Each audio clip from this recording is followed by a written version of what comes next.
BMW Cubs Pregame Live. The Cubs will try to build on their dramatic win over the White Sox yesterday as interleague play continues on the north side. It's the Cubs and Indians live in HD coming up at 1:20. And we will bring you all of the action right here on Comcast Sportsnet. Hello and welcome to BMW Cubs Pregame Live. Gail Fisher and Todd Hollinsworth here with you. Of course, you did see the weather out there at Wrigley. Hopefully they will get this game in. I know they want to, so you'll just have to keep it posted. We'll have a little weather forecast coming up. It's also the homecoming of Kerry Wood and Mark DeRosa. We'll talk about that in a minute. But first, Todd, momentum. Can they build on that big victory from yesterday? Well, you hope they can, because this is going to be an exciting series. You've got Mark DeRosa coming back into town, Kerry Wood coming back into town. How much fun is this going to be? At the same time, you've got Cliff Lee on the mound today, reigning Cy Young winner in the American League. This is, it's got all the makings to get that momentum and run with it. You've got a good pitcher out there today, and you can kind of go back out there and prove yourself and say, listen, we're for real. We played a great game yesterday. We had the ability to come back. We took care of some opportunities. We got some opportunities and made the most of them late in the game, and they need to run with this. They really do. Well, history has shown the Cubs-Sox series usually sparks one team or the other. Will it be the Cubs? Derrek Lee called yesterday's victory the biggest one of the season so far, given the recent struggles. And the Cubs skipper is hoping this can finally spark his team. I've said all along that once we get to where we want to be, we're going to play good baseball and win with a lot more consistency than we have. Whether we're there right now or not, I'm not sure. But we will get there sometime this summer, and we will be in a pennant race. I've said that all along, and I cling to that. Take a look back at that big comeback victory. Bottom of the eighth, 2 on, 2 out when Derrek Lee takes Scott Lineberg deep for the 3-run home run, and it's a 5-4 ball game. Next batter, Giovanni Soto, and Soto goes solo. So back-to-back jacks for the Cubs, and we're all tied at 5. The north side was rocking, I can tell you that. Bottom of the ninth, 2 outs, runner on second base, and Alfonso Soriano gets the floater to drop. Reed Johnson scores the game winner, and the Cubs win in walk-off fashion, 6-5 the final. The team and fans have been waiting for this big, timely hit. And I can tell you this, Todd, when I interviewed Soriano on the field right after that moment, I could just sense the relief in him. This game is mental as much as it is physical. How big is this, and could it be for the Cubs? Well, I counted 5 guys in the Cubs lineup, including Derrek Lee, who's been swinging the bat great. This could have been their biggest hits of the season, and they all came together, and they all showed up at the right time. Guys had good games yesterday. Milton Bradley had 2 hits and a walk. Derrek Lee, the big 3-run homer. Giovanni Soto ties the game with the home run. Alfonso Soriano gets the game-winning hit. I mean, there's so much to talk about. It kind of all showed up at one time, and that's what you want to see. And that's why this is such a perfect game for that momentum to be capsulized and taken into today and hopefully for this weekend, because guys have reason to feel good about themselves. They came through in the clutch. Not only that, but they came through against a very good White Sox bullpen. Those are proven guys down there who've had a lot of success, not only this year, but in their careers. Good pitchers on the south side, and they have to face another good pitcher today in Cliff Lee in Game 1 against the Indians. It's also the return of Kerry Wood and Mark DeRosa. For more on the game and the homecoming, let's go live to Wrigley Field and bring in Luke Stuckmeyer. Luke, first, please tell me we're not going to get rained out again this week. I don't know about a rain out. We're definitely going to have a rain delay, Gail. I'm going to show you Wrigley Field right now because it is absolutely pouring on the north side right now. The reason I'm up in the press box, there's water in the dugout a couple of inches in one of the corners. You don't want all those cables and photographers standing in that. It looks like it's about 8:30 at night at Wrigley Field right now. You can't even see the buildings to the north of the field. It is absolutely coming down hard. The Cubs are determined to play this game, though. There's only one common off day with the Indians in September, so they want to play this game. They are going to wait this out as long as possible, but I can tell you that field has taken a lot of water this morning, so it's going to take a long time to get it ready to play. As for the homecoming, well, everybody's been ready for this. 2 of the most popular former Cubs coming back to Wrigley Field for the first time. Mark DeRosa and Kerry Wood spoke with the media earlier. It was like you thought the president was down there. There were so many cameras. Both guys are ready for this game. It's awesome. I mean, I circled this on the calendar from the day I was moved. I've been talking with Teddy and Ryan and all the guys over there about coming back here and playing. You know, best 2 years of my career were spent in that clubhouse, so you know, it's exciting to be back. I knew today was going to be a little bit crazy, and so just got here a little bit early and got to eat breakfast, and like I said, see some guys over there, and just you know, try to keep it as normal as I could. We got to get ready for a game. I'm sure there'll be a few of them out there that'll I'm sure there'll be some cheers and some mixed crowd, but you know, really just want to get a chance to get in there and get in the game and get that over with, and you know, hopefully it's on the end of the save. So. Well, once this rain finally stops at Wrigley Field, and we're hoping it will, there is an interesting lineup change today for the Cubs. Lou Piniella making a few adjustments to this one. Soriano is leading off again, but we show you the graphic here. Jake Fox is going to start at third base, his first major league start at third base. Fox is really excited about this. He's been taking a lot of practice over there on the infield, and he says he's ready to go. I'm pretty excited about it. You know, it's I've been hoping for a good chance to get in there and play, and they told me yesterday after the game that I was going to get in there today. So hopefully I can go out, put together a few good at bats, play some solid defense, and see what happens. But it's just nice to come in here today, see my name in the lineup, and get an opportunity. Look, he deserves a chance to play somewhere. I mean, he swung the bat as well as or better than anybody in our organization, top to bottom. So. He's been getting work over there. We'll give him a chance and see how it goes. Gail, if this game doesn't start in a rain delay, I will be absolutely stunned. Look at the water pouring off the roof here at Wrigley. It's raining as hard as it's rained in a long time in Chicago, and we've had a lot of rain this spring. It's going to take a lot of time to get this field ready, but the Cubs say they are determined to get it in, so we'll just have to wait and see. All right, thanks, Luke. I'm glad to see you're dry, out of lightning range, and not ruining another pair of shoes like you and I both did on Tuesday. So. Same old pair on today. All right, we will have a delay, I'm sure, but hopefully not a rain out. We'll see you later, Luke. Now, Todd, you certainly cannot ignore the fact that Kerry Wood and Mark DeRosa have been sorely missed by fans, at least this season. Woody still makes Chicago his home. Neither, though, their play on the field has been, you know, lights out or off the charts or anything, though DeRosa does have 48 RBI, which is more than anyone in this Cubs lineup. But I think it's the chemistry and the leadership that these two brought to the clubhouse that is missing the most. Well, not only that, but the personalities that these two gentlemen brought to the north side. I mean, Kerry Wood, when I played here, was Mr. Cub, and that was, we're talking 04 and 05, so you could take it even farther back. I know Derek, you know, commented on that. But, I mean, Kerry all the way back to his rookie season with the 20 strikeout game. Mark DeRosa had the two best years of his career here. He's riding a 7-game hitting streak coming in. He's hot. He's been swinging the bat well. I'm sure he's excited to get out there and, you know, prove to Chicago, prove to the front office that you shouldn't have traded me. I know that numbers and money kind of gets involved, but you got to realize that, you know, certain things have to happen. I know Mark wanted to be here. So did Kerry. But ultimately, they're in another place right now, and they're trying to help their team win, and they're going to come out today and do whatever they can do to help the Indians beat the Cubs. I think there's going to be a great reception for them. There should be a great reception for them. That is, if it stops raining. Oh, yeah, exactly. Well, Mark DeRosa is a very versatile player who played a lot of different positions, including third base. So when Aramis Ramirez went out with the injury, the separated shoulder, he was going to be out for a length of time. And that's where people really started to say, oh, we missed DeRosa. Well, now they've put Jake Fox in. They've done well with Mike Fontenot, by the way, and Aaron Miles trying to fill in. And now they're going to try Jake Fox, who offensively is outstanding. It's just been a question of defense. Well, and this is exactly right. When a team struggles, you say, well, wait a minute, how did it used to be? Why were we so successful last year? Kerry Wood's gone, Mark DeRosa's gone, and we're a 500 ball club. Well, maybe they were a bigger part of this than we thought. But ultimately, this Cubs team has got an opportunity. They're in a division right now that nobody's running away with it. They just need to get a little bit more consistent on offense. This young man, Jake Fox, has been consistent in AAA. Hopefully that will translate into being consistent at the big league level. He's going to get challenged over at third base. Every team that comes in here, every time he steps out on the field, they're going to be very, very aware that Jake Fox is out there for the first time and trying to get his feet down in the big leagues. So you may see a few bunts for base hits from the Cleveland Indians today. They're going to test him a little bit. Yeah, the poor guy's going to make a start at third base on a very sloppy field because of that rain. Well, Derrek Lee has a 15-game hit streak going, and he got that big home run yesterday. He's been the target of some criticism, as a lot of players have been, for not hitting and not hitting with power.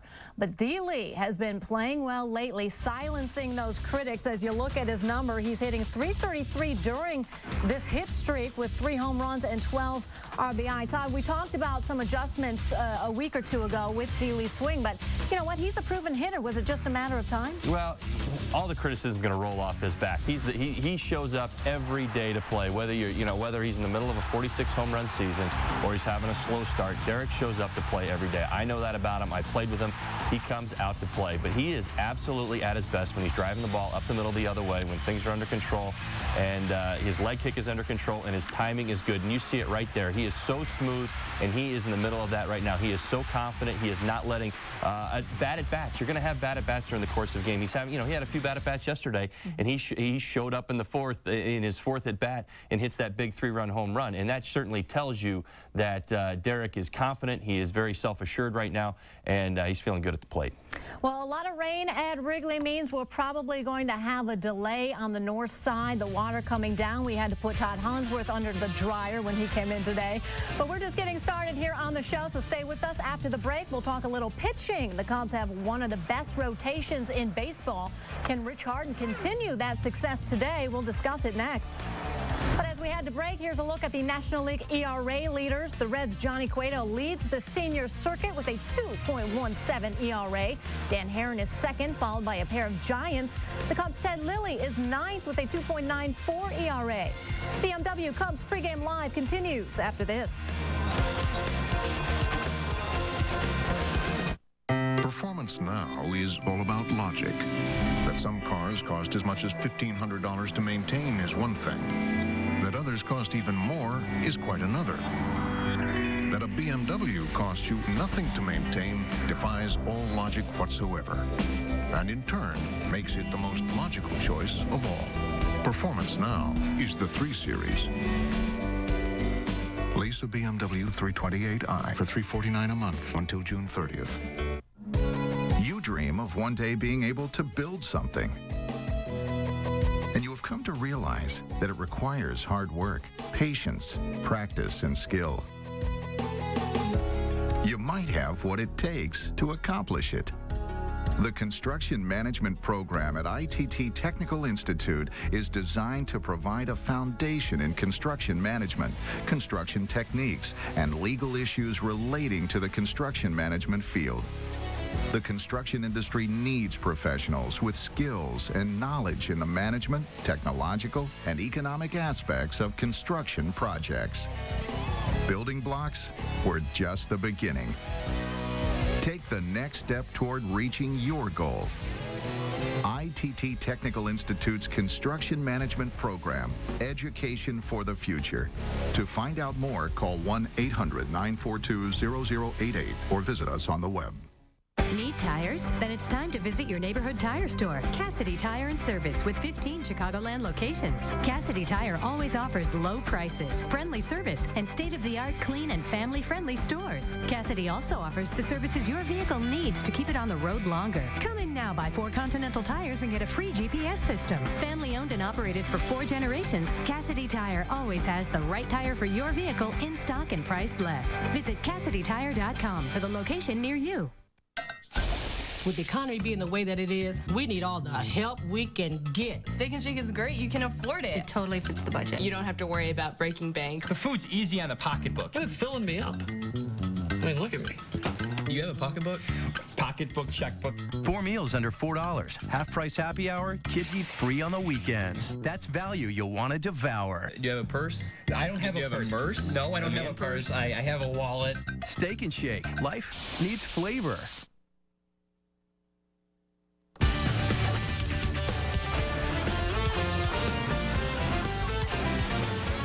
Stormy weather over Chicago, but they're going to try to get this game in this afternoon. You know, the Cubs have played just 62 games compared to the Indians' 68.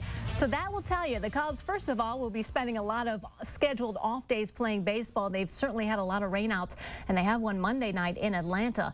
At 31-31, though, the Cubs should actually have a better record given their outstanding starting pitching. Right now, the rotation ranks first in the league. I asked pitching coach Larry Rothschild about the success of his staff. Well, you know, they've battled, and that's what you like to see. You know, it hadn't always been easy for them, but, you know, they've managed to get out of innings and then get on rolls, and, you know, that's what you look for. But, you know, we still have some improving to do, and there's certain areas we can get better in, and, you know, just especially try not to do too much to get through this and just execute the pitches that they have to make. And, you know, they've done a nice job of that, so I really, you know, I don't have much to complain about right now.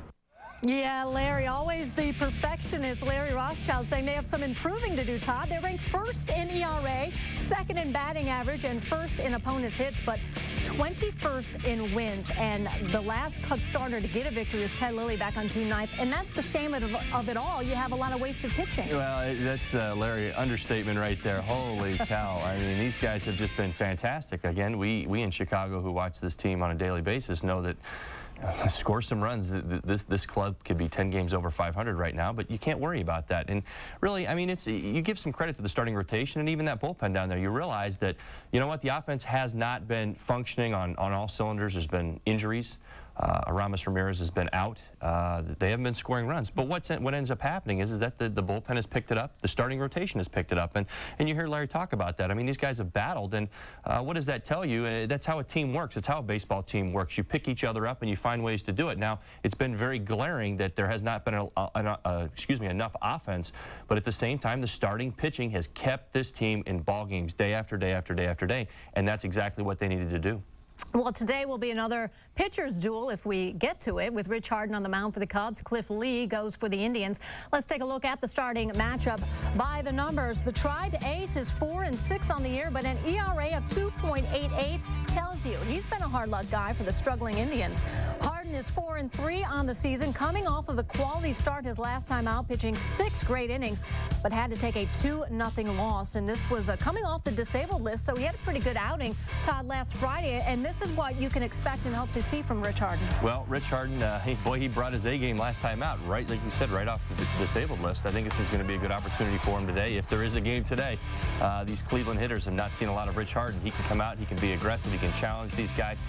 There's a lot of young hitters in this Cleveland lineup. I think it's a good opportunity. Again, we talk about momentum. Rich knows that. He can feel the momentum. He's going to come out today. Again, I said it, boy, it doesn't look like they're going to play, but if they get that opportunity to play today, you know, to be aggressive, to go after these guys, because I think that's exactly what he needs to do. He needs to be aggressive in the strike zone. The big thing that surrounds Rich is always his pitch count, how many pitches he's using in his innings, you know, walks in the big inning. It really has been what has kind of undone him at times this year.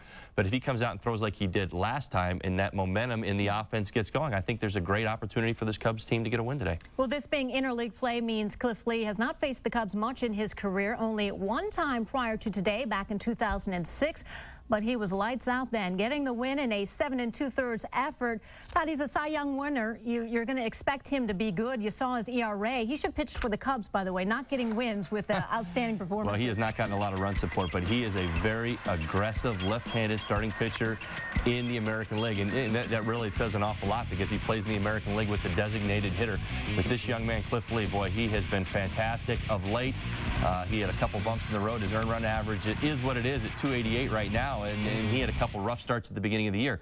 He's an aggressive pitcher. He goes after hitters. He wants to throw strikes. He's the one guy. The Cleveland Indians lead the American League in walks, but he's the one guy who really doesn't walk a whole lot of hitters. He goes after hitters. He challenges hitters. He varies his fastball. He throws a sinker, throws a little bit of a cutter.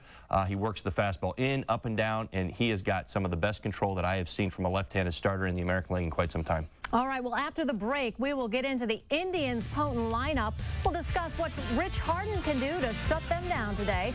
And the question is, will there be baseball at Wrigley? Radar shows there is a window, so let's keep our fingers crossed. Storms running through the north side. We'll be right back.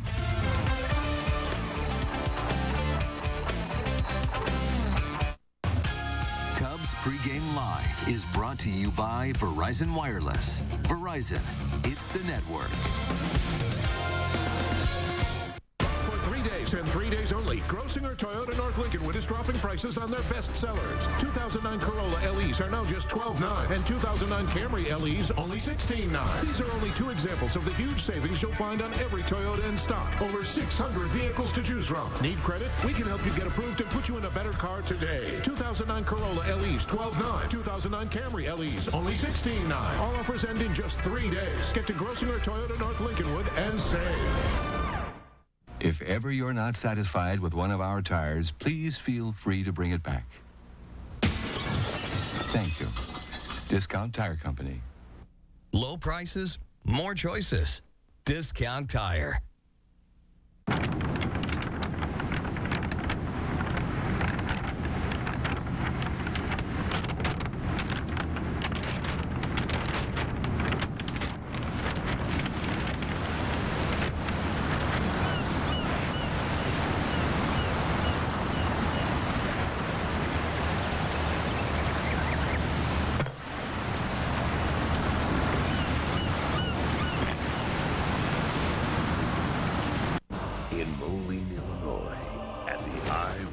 Center comes an event where tickets start at $15. It's World Wrestling Entertainment. See the legend killer Randy Orton battle the game Triple H for the WWE Championship. Plus, see John Cena, the Animal Batista, Big Show, and more. It's SummerSlam Tour. Tickets are on sale now starting at $15. WWE, the best value in entertainment. Based on the best-selling novels comes the second crime of fashion murder mystery. Lacey Smithsonian returns, and this time, Mom's got her back. You're in danger. You're dating Don Juan. Your eating habits are terrible. Don't worry. My car only blows up once a week. The world premiere of Hostile Makeover, June 28th at 8 on Lifetime Movie Network.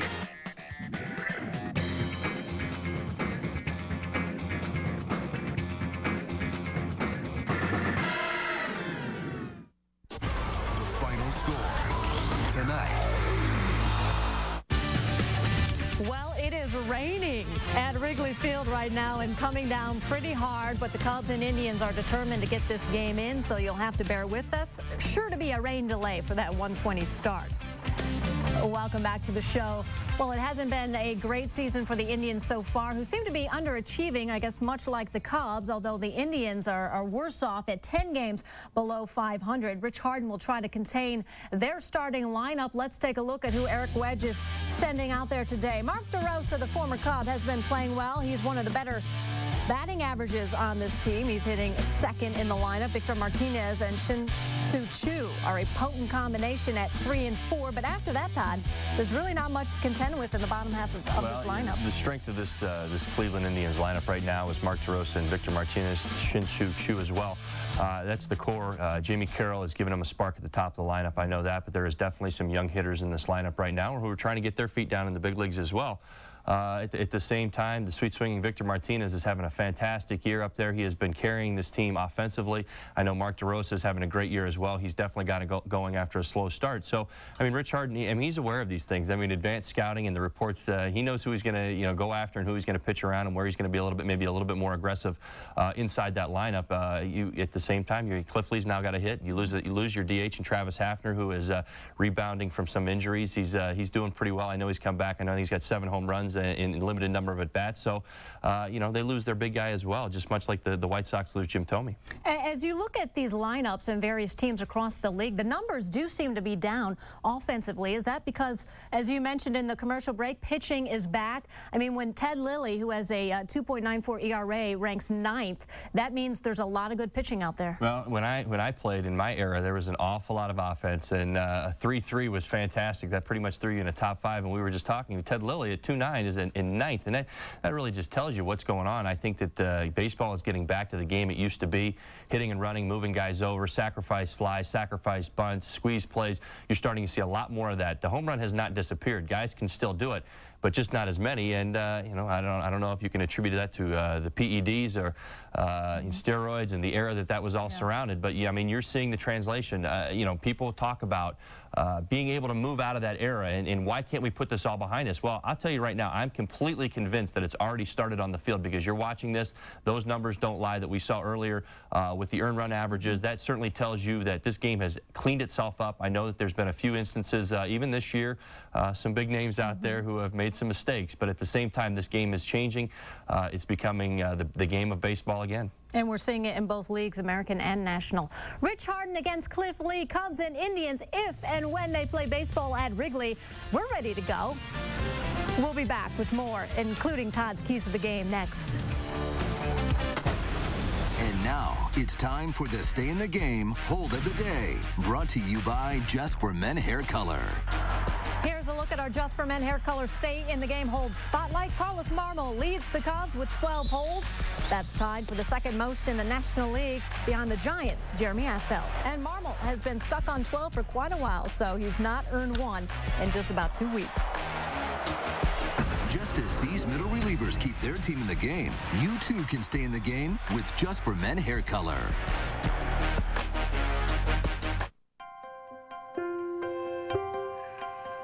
It's been a while since I needed a tie. Dad, you're gonna get this job. They'll be lucky to have you. I know it. Just for Men. In 5 easy minutes, targets only the gray to help bring out your best. How'd it go, Dad? Honey, I think I'm gonna need more ties. Yes! Just for Men. Don't miss out on anything happening with your team. Visit CSNChicago.com for the biggest and best selection of videos, full-length press conferences, locker room reaction, and insider access you won't get anywhere else. CSNChicago.com, your hub for complete access to your favorite Chicago sports team. Crimes are an unfortunate part of our society. The field of criminal justice is full of men and women, both in the public eye and behind the scenes, working to secure our future. The ITT Technical Institute School of Criminal Justice teaches the fundamentals of the criminal justice system and criminal justice skills. Graduates may be ready to pursue a broad spectrum of careers in the private sector, as well as entry-level positions involving criminal justice, including parole and probation, community corrections, and court systems. Be one of the many dedicated Americans who participate in making our nation a better and safer place for us all. ITT Technical Institute School of Criminal Justice, education for the future. To find out more, call 1-800-942-0088 or visit us on the web. Don't miss your chance to see a sneak peek of Public Enemies starring Johnny Depp. What is it exactly you do for a living? That's your money, mister? Yes. Well, here's the bank's money, not yours. Put it away. Your task would be to get John Dillinger. Absolutely, sir. The only way that you will leave a jail cell is when we take you out to execute you. We'll see about that. Just log on to CSNChicago.com and fill out an entry form. You and a guest could be the first to see the new action thriller Public Enemies on June 29th. Guests on Cubs Pregame Live receive gift certificates to Harry Carey's legendary Italian Steakhouse, located in Chicago, Rosemont, and Lombard. Well, if they get this game in, make sure you keep it right here after the final out for Lowe's Cubs Postgame Live. Todd and I will break down the game. Plus, we'll have Lou Pinella's postgame press conference. That's today after the game. Or it could be tonight after the game. We'll see. Cubs will try to make it 2 wins in a row, though. It's time now for Todd Hollandsworth's keys to the game. Todd, what do you Well, we're going to get very, very offensive today in the keys for the game. Keeping it rolling. I'm talking about the offense. So many good things happened to so many good players yesterday. You know, you heard Lou talk about Alfonso Soriano in the swoon, and, you know, he's too good of a hitter. That's absolutely right. These guys are good. They're proven hitters. They're all-stars. They want to get this, you know, keep this going. They want to roll that momentum out there. You talked about it in the open. You know, that momentum, don't lose it. Control the speed of the bats. I'm talking about Cliff Lee here. He works so fast. He throws a lot of fastballs. He's very aggressive. If you get in the box and you allow him to get strike one, strike two on you, he will continue to do it all day long. You're going to have to put that back foot in the box, maybe take your front foot out, make sure you get yourself set and ready to hit. I mean, he works incredibly quick. He wants to get in, get out, and get on his way. And ultimately, you have got to, as a hitter, control the speed of the game. Do not let Cliff Lee do that. And finally, make the most of the opportunities that you're going to get. He does give up some hits. He's very aggressive. You can get hits off Cliff Lee. He's going to challenge you. If you have good at-bats, you're going to find guys on base today. So, again, I've talked about it over and over again. Runners in scoring position. You saw a lot of two-out RBIs, 4 two-out RBIs in the 8th inning yesterday. That's a good sign for this Cubs offense. Again, runners in scoring position. Make the most of those opportunities. Move guys over. Derrek Lee did a job of it early in the game yesterday. The first run the Cubs scored was a slow roller to the right side, a double play ball that didn't get turned, gets an RBI, they score a run. Well, it could be soggy conditions at Wrigley Field. The Cubs have been rained out already once this week. They don't want to get rained out again. We should have a delay, though. Our pregame coverage continues now with Len Gasper and Bob Brenly out at Wrigley. Todd and I will see you after the game. Enjoy. Here's Len and Bob, guys. Gail, thanks. Guess what the tarp is on the field? Uncle, please. Is it ever going to end? We keep hearing about a window today. It may not be a very big window, but I guess the key is to try to get 5 innings in today. Well, I think you have to deal with the conditions as best you can. There's that dreaded window. Another big storm supposed to hit later this afternoon. Hopefully we'll get lucky like we did yesterday when the storms completely missed us.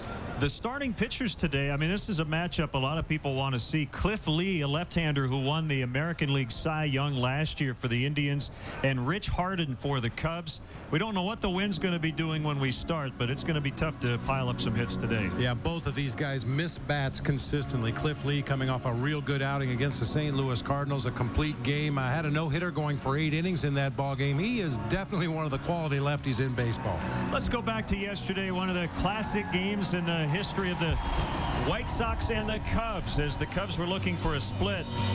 The pitchers dominated early on, but then the White Sox scored first in the 6th inning, and that opened the scoring floodgates. Brian Anderson with an RBI single. The Cubs would tie it in the bottom of the inning as Derrek Lee on a fielder's choice, scoring Ryan Theriot. It's 1-1. Alexei Ramirez, however, with a second go-ahead home run of the series, a 2-run shot to left, 3-1 White Sox, and it looked like they were going to cruise to another win as they would add on yet again in the 8th inning.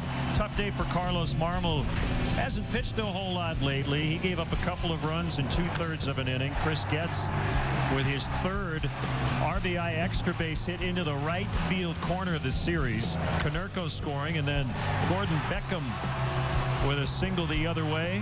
Getz coming around to score. It's all of a sudden 5-1 White Sox, and it did not look good for a Cubs offense that had been struggling. But the key play of the game, Getz, who had made a fantastic defensive play earlier, committing a big error, and that would set up the Derrek Lee 3-run homer with 2 outs into the basket, making it a 1-run deficit.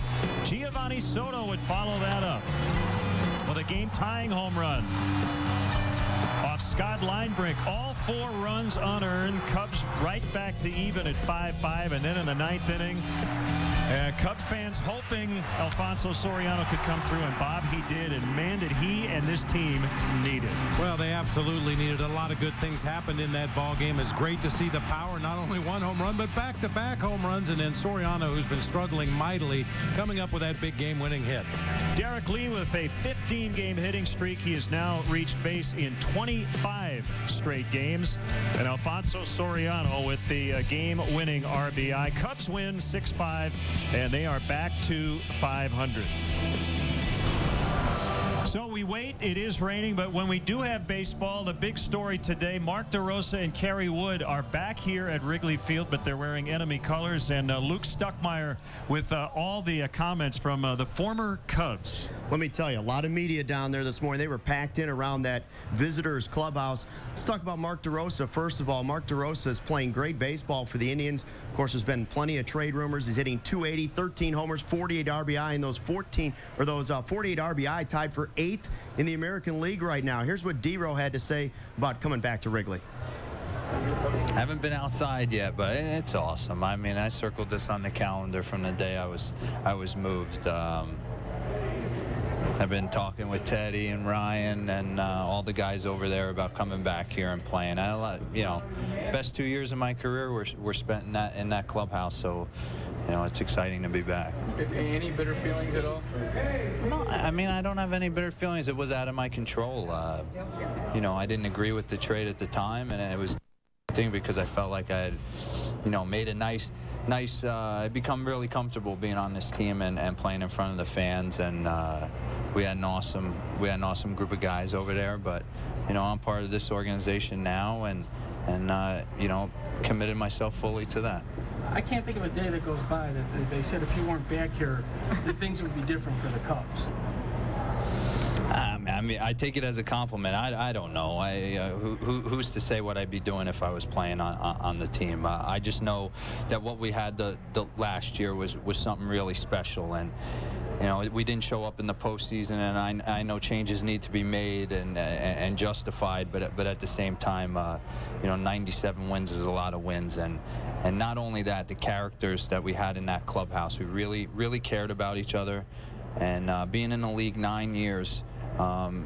The moments when you don't really care who steps up, and every day it seemed to be someone different, and you were truly happy for that person, those moments can't be taken away, and they can't be replaced very, very easily. So that's the thing that disappointed me, and I said that in L.A., walking in a clubhouse with D. Lee and Kerry and Demp, and everybody up and down the line was, we just got along so well. You've almost, I don't know if it's the right word, but, like with Aaron Rowan on the south side, you've almost, I think you've achieved with the fans, like cult status. That's what they think you. Maybe I don't want to come back then. More important gone than here. You know what? I just, I really enjoyed playing here. I really did. I loved the fans. I loved the challenge. I knew when I signed over here, a lot of people didn't even know who I was and probably questioned the move. But, I felt that my play on the field would kind of resonate with the fans, and winning cures a lot of problems, and we won a lot, and we came back from adversity. My first year there, when a lot of the new faces came in, including Lou, came back from adversity and won a division championship, and then repeated the same way last year, and really had the best team in the National League and just didn't show up in the postseason. What was it like going into the visiting locker room today in the clubhouse? I haven't been back here since probably 03, 04, so. Yeah, it was definitely different. I'm trying not to put any undue pressure on myself. I've been feeling pretty good at the plate, and I got a good idea. It's been nice playing NL Central teams. I got a good idea how they're going to attack me, and hopefully, Rich Harden doesn't have anything up his sleeve. I played behind him for over a year and a half, so I kind of got a feel for how he likes to attack hitters. So, and in that respect, it's nice because you got an idea how guys want to handle you. First time through the American League was tough. Have you been following the Cubs? Of course. I watched the game yesterday. Dramatic comeback. I was happy to see D. Lee and Gio get it going. I know how much Gio wants to get it going, coming off a great rookie campaign. So I talk to these guys all the time. Saturday against Lily. It's not gonna be like spring training. I hope it's like spring training. No, you know what? Those are the games that I'm excited for, but at the same time, you don't even want it to take place. You never want to face your buddy because. Deep down, you're gonna have to go to dinner with him after it. But we'll compete. We'll go at it. He's a fiery guy when he steps across the white lines, and I am too. So, I'm here to help my team win. What do you miss the most about being at Wrigley? Being a Cub.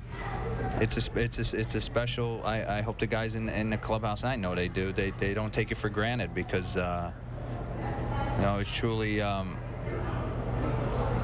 It's a special place to play. The fans are special. I haven't been anywhere else that even comes close to it. So, for me, it was a huge letdown to be moved. But at the same time, you know, I've cherished the times I was there, and you know, have moved on and been fine, and am comfortable being a Cleveland Indian. You know, it's not out of the question that somehow, some way, a little later this year, you could end up back here. What do you think? I won't even comment on it. I mean, I've seen my name in a lot of trade rumors, and I can't control it. I couldn't control it in the off season. I can't control it now. All I can do is go out and play hard and play well, and that's what I'm trying to do. He asked me if I thought Lou was the reason I was traded. And I said I didn't know the reason I was traded. Obviously, they sit in a room and grind over stats, and they have their reasons behind what they do.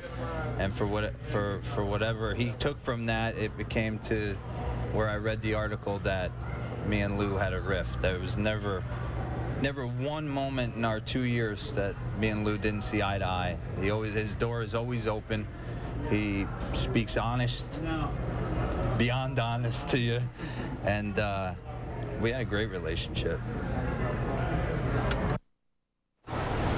Boy, Mark DeRosa, one of the great guys in baseball. A lot of people around this ballpark, whether it's fans, players, media, a lot of people miss him right now. He's just one of the good guys. Yeah, and I think both guys, Mark DeRosa, Kerry Wood, always go-to guys for the media. Certainly the fans love them. And, you know, again, we hate to rehash everything that happened, but the Cubs wanted to get a little more balance in their lineup, add some left-handed bats. And I think the Cubs felt like second base was the one area where they could make a deal. Mike Fontenot would get some more playing time. They brought in Aaron Miles, a switch hitter, and it also allowed them to go out and sign Milton Bradley.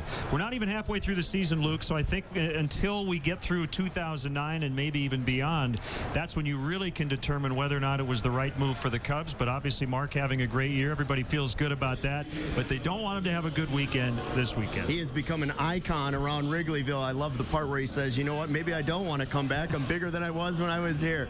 The other guy, Kerry Wood, is big no matter what happens. 13 seasons with the Cubs, one of the all-time greats to play here, fan favorite here at Wrigley Field, team leader in the clubhouse, and for Woody, this has to be a little strange. Yeah, I'd been in there before to see some guys after a game or something, but never gotten dressed in there. Were you tempted to stop a little, maybe a couple hundred yards before and make a left? No, you know, I stopped in this morning and saw some of the guys and some of the clubhouse guys and Bussy, and saw a few guys that were there this morning when I got in, so it was nice to get back and see everybody. What's it like being back, and what's it like reflecting on your time here? I haven't really reflected on it yet. I mean, it's just, you know, I knew today was going to be a little bit crazy, and so just got here a little bit early and got to eat breakfast, and like I said, see some guys over there, and just you know, try to keep it as normal as I could. We got to get ready for a game if we're gonna play. Was it good for you to get a new start, or was it tough after such a great year last year?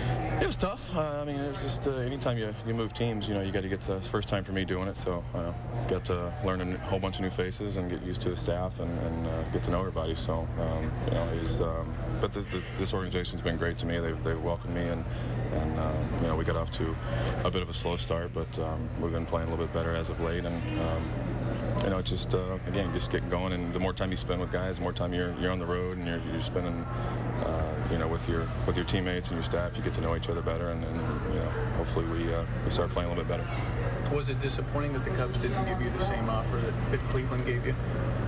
No, I really wasn't expecting it. I really wasn't. I understood where the team was at, and the moves they needed to make to shore up some left-handed, get a left-handed bat. So, you know, like I said before, I kind of saw this coming before the All-Star break, and really kind of took that as last year and really had fun with the second half of the season, and kind of knowing that this could be my last stint here. So I had a great time last summer. We played some really good baseball and came up short at the end, but you know, it was a fun summer for me.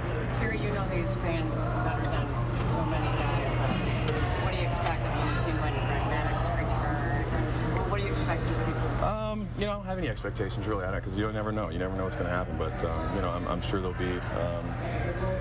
be a few of them out there that'll I'm sure there'll be some cheers and some mixed crowd. But you know, really just want to get a chance to get in there and get in the game and get that over with, and you know, hopefully it's on the end of the save. So.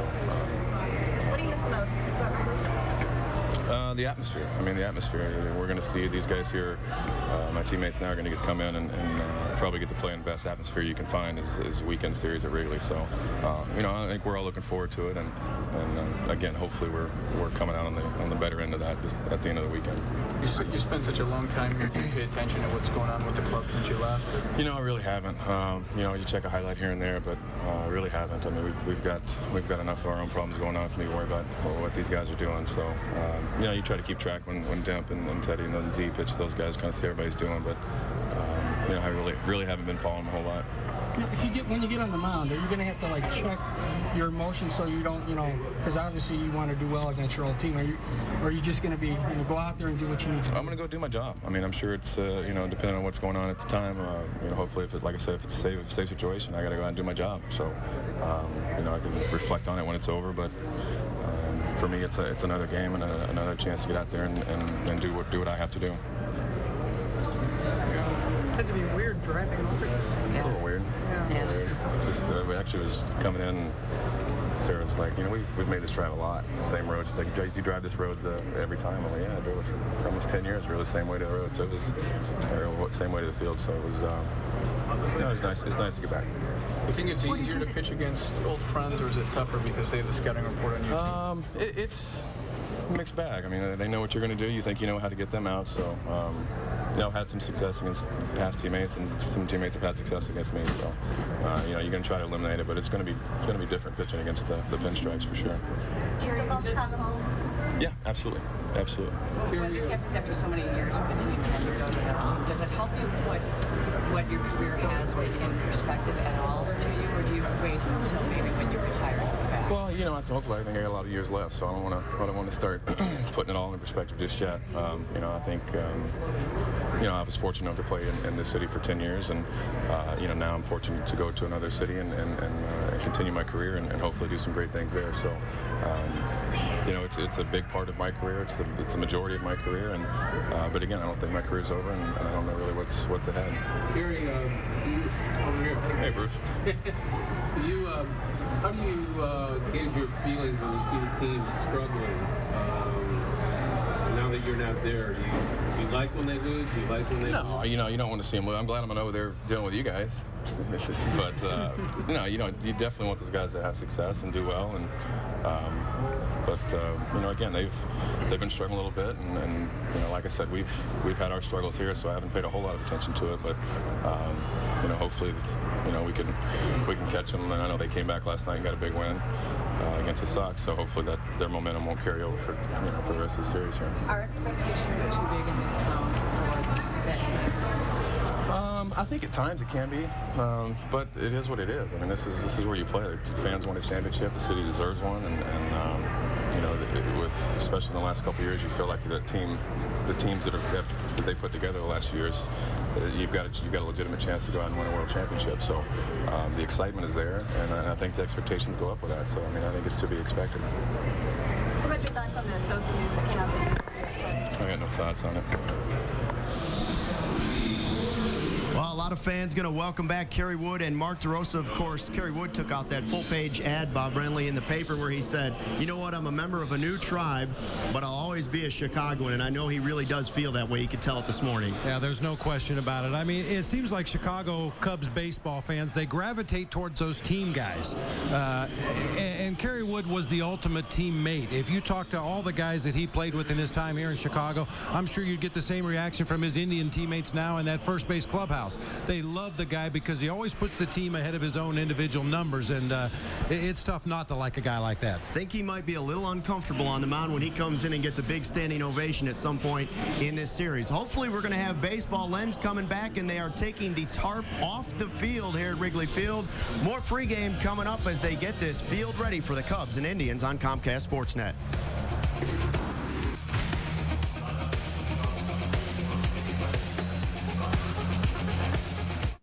Cubs Pregame Live is brought to you in part by Menards. At Menards, you'll find big lumber yards, big selection, and big savings. Keep your lawn and garden watered with help from Rainbird and Menards. This gear-driven sprinkler head works with underground systems and has an adjustable spray pattern, only $7.99. A landscape drip kit irrigates precisely where you need it. This starter kit is only $14.99. Kill wasps and hornets on contact with Hot Shot Wasp and Hornet Spray. It shoots up to 20 feet. Right now, buy one at $2.97 and get one free. Save big money at Menards.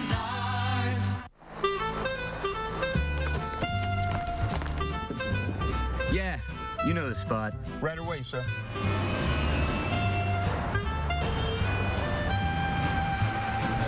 Welcome to Giordano's. Your table's ready. Thank you. How's everything? Fantastic. What's your secret? It's the fresh ingredients, and it's been so for the last 30 years. We made it good. You made it famous. This quote of the week is brought to you by Nationwide agent Jeff Vukovich, in business for over 30 years. For an insurance quote for auto, home, life, or business, please call Nationwide agent Jeff Vukovich at 847-825-4783. You know how your engine feels. And when it's running clean, you feel it. Which is why Pennzoil Motor Oil doesn't just help prevent sludge. Pennzoil actively cleans out sludge, up to 15% the first time you use it. So make your next oil change a Pennzoil change and feel the clean. Not just oil, Pennzoil. Come in now and save up to $30. Visit Pennzoil.com for participating oil change locations. Hey, you. Yeah, you. Listen up, because this is important. Other people are talking. They're just saying that someone nice like you shouldn't be on their own. You know, alone. So why aren't you at Cupid.com? Just set up your account and start meeting new people in seconds. Local people. And it's free to join. Who would you rather be listening to? Me or someone with a face behind the voice? Someone you just met on Cupid.com. Exactly. Cupid.com. Real people, real relationships, real easy.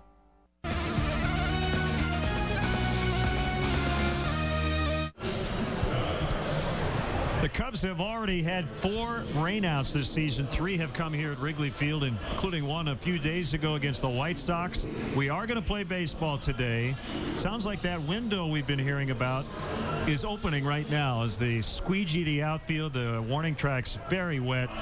But for the second year now, the Cubs with a modern playing field, so they've got the drainage system underneath, and it shouldn't be too long before we have Cubs baseball today as they take on the Cleveland Indians. And the pitching matchup should be excellent.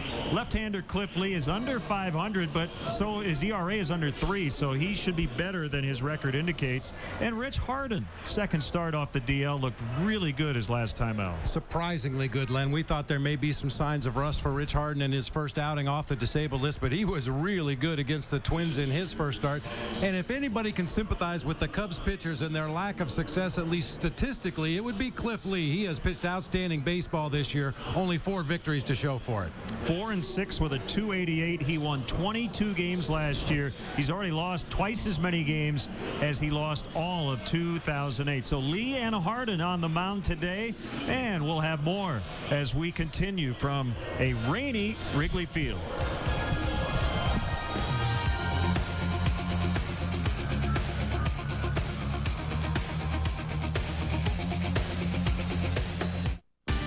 Guests on Cubs Pregame Live receive gift certificates to Harry Carey's legendary Italian steakhouse, located in Chicago, Rosemont, and Lombard. This summer, critics across the country are saying yes. Yes. To the proposal. We are getting married. Can't find a love like ours. It's riotously funny. Breakfast. What is that? The morning. Hilarious. Yeah, a tad loose. It's like an Easter egg. There they are. Yeah. Laugh out loud funny. By far the year's best comedy. Hello? Oh my God! Naked! Why are you wet? The proposal.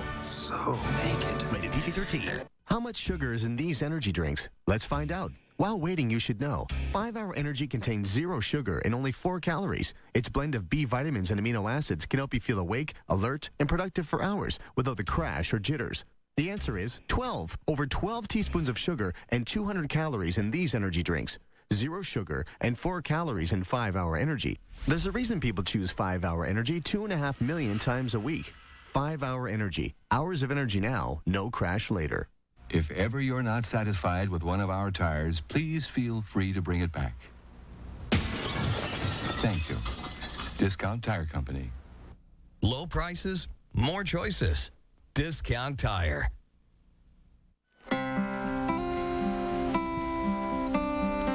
Sit right here and have another beer in Mexico.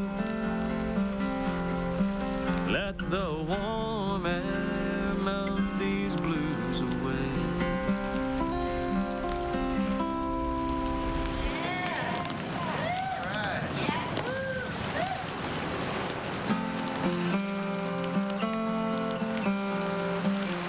Performance now is all about logic.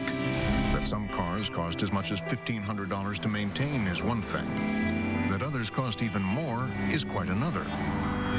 That a BMW costs you nothing to maintain defies all logic whatsoever, and in turn makes it the most logical choice of all. Performance now is the 3 Series. Lease a BMW 328i for $349 a month until June 30th.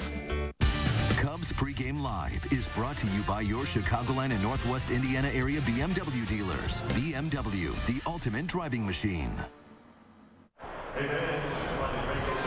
Well, the good news is the tarp is off the infield as they get this playing surface ready for baseball. It is not raining at the moment, but we got a ton of rain in the late morning and into the early afternoon. But the best grounds crew in the business working hard to get it ready. We do not have a scheduled first pitch at this point, but my guess would be if it doesn't rain again, it's still going to be probably at least a half hour, maybe 40 minutes before we get this one underway. But while we wait, we have rain delay programming for you. And before there was Harry Carey, there was Jack Brickhouse, the young man from Peoria who would later become one of the most unforgettable voices in Chicago sports. We take a closer look at the Hey Hey Man himself in our Sounds of the Season feature. He did it! As Willie Mays was the Say Hey Kid on the field, fans of the Windy City heard the sounds of the Hey Hey Kid behind the mic. For decades, when there were few celebrations on the playing fields of Chicago, John Beasley Brickhouse brought joy and optimism to each game he broadcast. A standard of excellence that would thrive for more than 40 years. To this day, no one has really ever been able to emulate his voice. There have been a lot of other people that, you know, they say you sound like so-and-so, but not Jack. Long before his service in the broadcast booth, Jack Brickhouse began his legendary career in his native Peoria as a teenager. In 1940, his hiring by WGN Radio happened at a time when television was about to become the dominant medium of broadcasting. The voice of Brickhouse was a constant sound throughout that evolution. A gentleman by the name of Bob Elson was also in baseball's Hall of Fame, sent Jack a wire to this effect. Need help in Chicago. He was broadcasting for the South Side for the White Sox. If asked, you know everything about baseball. The upshot of it was Jack had never broadcast baseball before in his life. He put the Bradley Braves on the map doing basketball. Well, he got the job. And he never left baseball.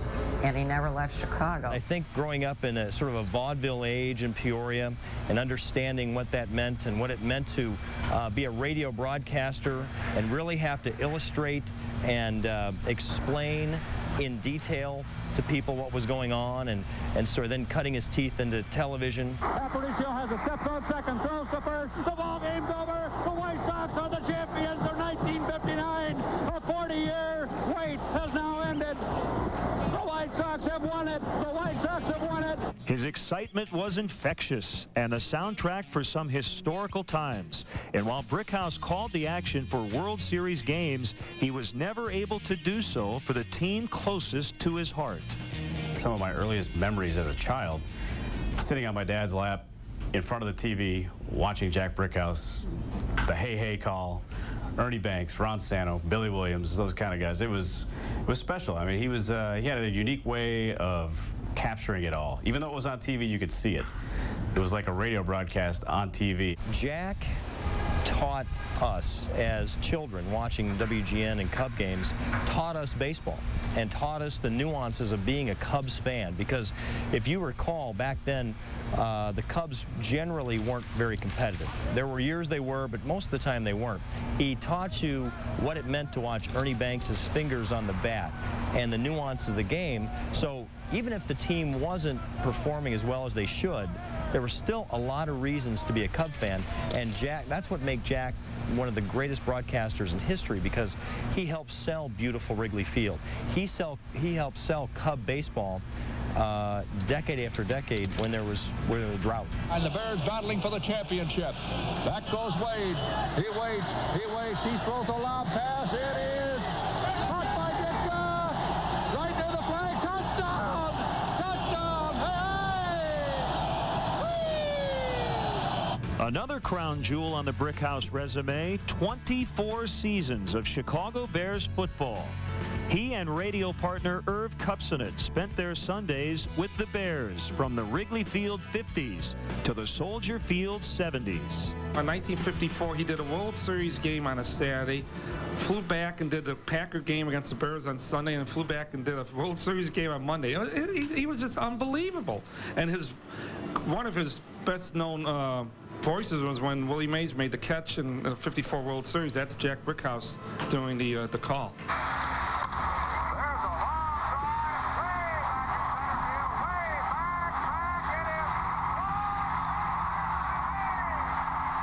So he was not just Chicago, though he really made his niche here. He was a national broadcaster. He was a total broadcaster. Interesting. WGN Television, which was his home base. Guess who received the only international award in their 50-plus year history? The old sportscaster. Do you know for what? An interview with the Pope. Jack did it all. He said, you know what? Maybe one of these days I'll have to go to work. Brickhouse retired from the booth in 1981, and 2 years later, Cooperstown called, and the kid announcer from Peoria capped off a prestigious career, earning a place in baseball's Hall of Fame. Besides all the broadcasting of ball games, he'd do the news as well. It was nonstop motion. So I wasn't really aware all that much when now that I look back on it, see little signs about how it was difficult for him to rise up out of a chair and lost his balance sometimes. Well, what was happening is a brain tumor was growing. And we were getting ready to go to, of all things, Harry Carey's funeral. The surgery takes its toll. It's the old adage, the operation was a success, we lost the patient. So, Jack Brickhouse did not die of the brain tumor. He died of a heart attack. His heart gave out. She requested that I play at his funeral, and I did the Dream the Impossible Dream and Hey Hey Holy Mackerel. And I tell a story, and it was written in the paper. Jack gave me 35 years of thrills. I gave him 2 songs. But it was such an honor for me to have bestowed on that, and I'll never forget that, that's for sure. Well, that's the great thing about the Hey Hey sign on the foul pole. It creates conversation about who Jack Brickhouse was. And hopefully, when that question's asked by a younger person, I know when my son or daughter asked that question, I'll explain to them that this is one of the greatest broadcasters in history, but Jack taught us baseball through the television. Jarvis fires away. That's a fly ball, deep to left, back, that's it, that's it, hey, he did it, Ernie Banks got number 500, a line drive shot into the seats and left, the ball tossed to the bullpen, everybody on your feet, this is it. 1998 was the year that marked the true end of an era. Cardiac arrest claimed the life of Harry Carey in February. 6 months later, that same ailment would cause the death of 82-year-old Jack Brickhouse. Both men wore their emotions on their sleeve of being regular fans who happened to be broadcasters. It cannot be denied that their legacy has made an everlasting impact on the city of Chicago and beyond. Now, in our third and final part of Sounds of the Season, it's the play-by-play of today. You'll get a chance to hear the untold stories of the modern-day broadcasters. Do we really get along? Find out on the next Sounds of the Season. For Comcast Sportsnet, I'm Len Casper. Thanks, Len, for that report. You got it, Len. Well, maybe we'll get the other Sounds of the Season segment for you during the next rain delay, which the way things are going won't be too far down the road. We're getting set for baseball. Rich Harden scheduled to work today against left-hander Cliff Lee. But as we wait, we're going to play one of the classic bottom of the ninth that the Cubs have had in a long time. We go back to last year as the Cubs were trying to hold off the Milwaukee Brewers in the National League Central, September 18th. And the Cubs went into the bottom of the ninth against Milwaukee closer Solomon Torres, trailing 6-2. Enjoy.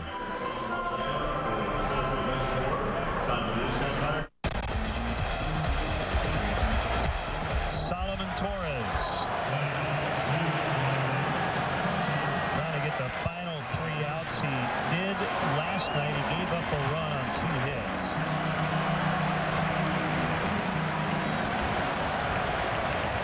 Won the game 6-2. That's the lead for them right now. Then strike on Ryan Terrio, 40,678 paid crowd.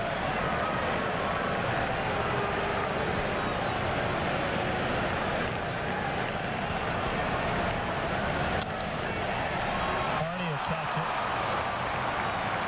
Terrio lines out.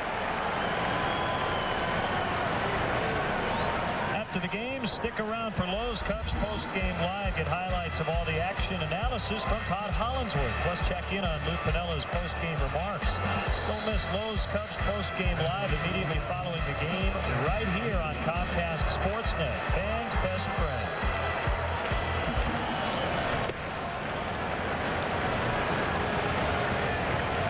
One ball, no strikes on Derrek Lee.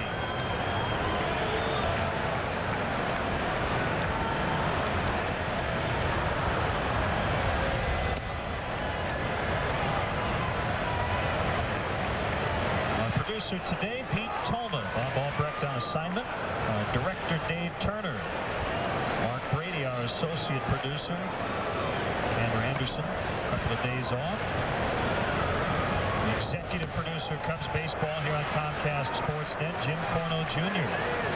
Special thanks as well to our tech manager, Mark Harper, our stage manager in the booth, Christine Charbonneau, our technical director, Joe Vinci, and our entire crew here at Wrigley Field. Final home telecast on Comcast Sportsnet will be tomorrow. Our master control operator at our Comcast Sportsnet studios, Barb Hilliard.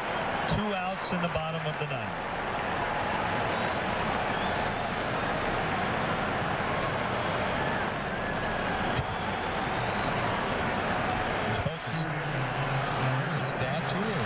Real person out there. A liner, and Braun has to go through his legs. He was playing deep. And it'll probably be a double for Aramis. If it's an error, it would be the first on Braun. We'll see. Another bullet off the bat of Aramis Ramirez. That ball surprised everybody. As you said, Braun was playing with his heels on the warning track. Tried to come in and make the basket catch. Just didn't get his glove down there low enough. It's a double.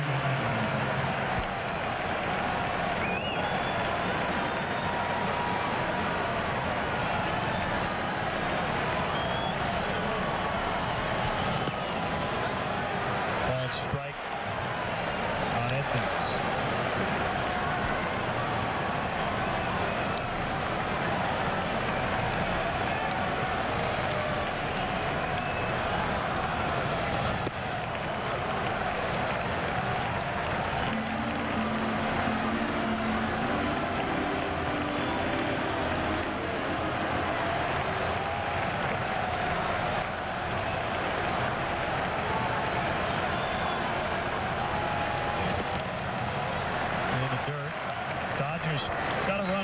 End beat the Pirates today 4-3 at PNC Park.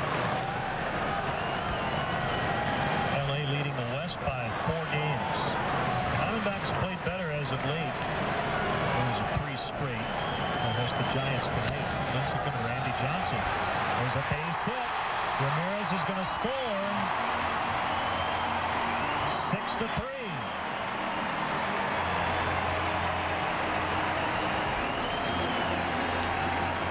Edmonds with 2 RBIs. Now if DeRosa can get on base, bring the tying run to the plate. Jim Edmonds had himself a nice day today offensively. Homered in his first at bat, flew out deep to left field in the 4th. Tap back to the pitcher in the 7th, and here drives in a run with a base hit back up the middle of the field.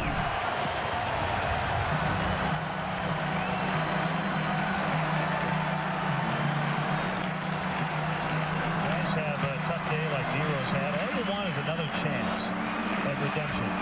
Get that redeemer. Players talk about it all the time when you make an error early in the ball game or come up with the bases loaded and don't drive anybody home. You want one more opportunity. Give me another chance.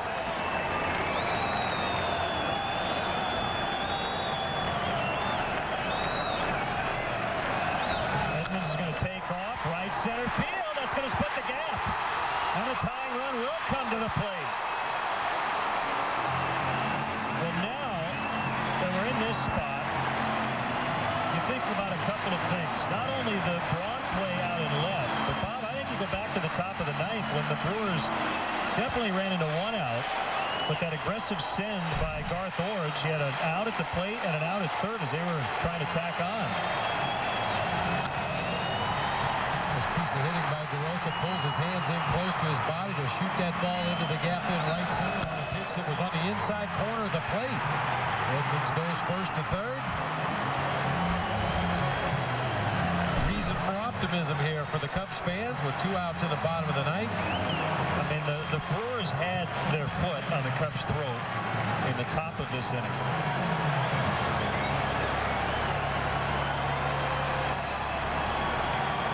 But they have the tying run at the plate. Here's a pitch to Soto. There's a drive, and it's going to go to tie it! Whoa! Gio has tied it up! Ryan Braun barely moved. It's 6-6.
Soto, none bigger than that one. Solomon Torres, his 8th blown save this season.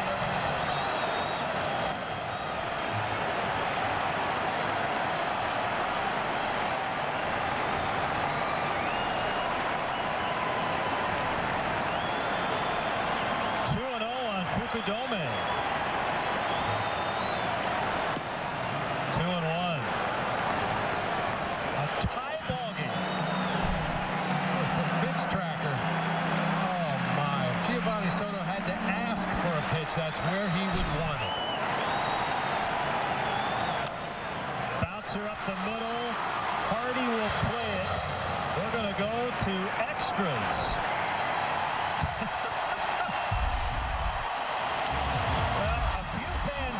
But most of them remained, and they were treated to a game-tying 3-run homer.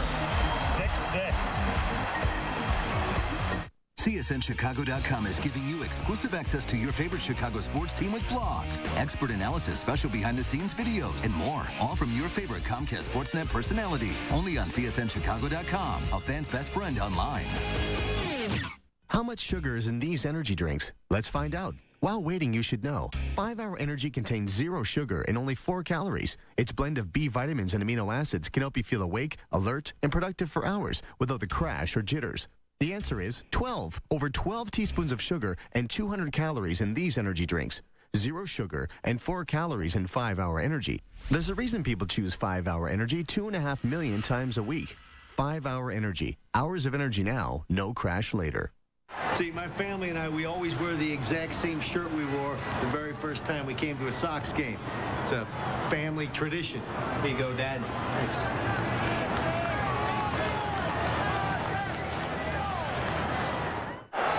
So my son and I, we have this tradition where if he brings home straight A's, I take him to a Sox game. What happened? What happened is you got a B.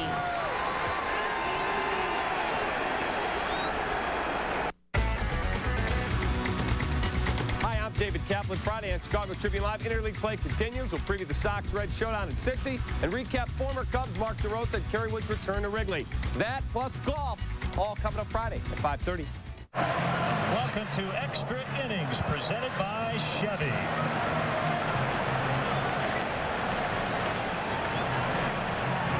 Ovation for Giovanni Soto after he tied the game with a 3-run homer.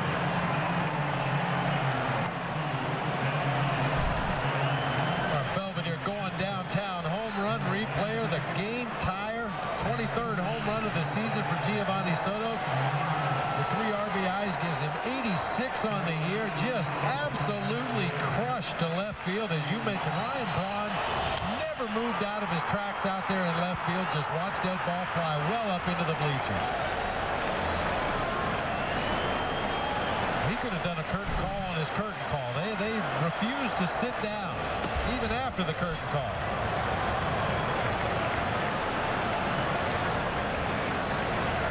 Reed Johnson's now playing right as part of a double switch to bring Marmol into the game. So Johnson will hit 9th.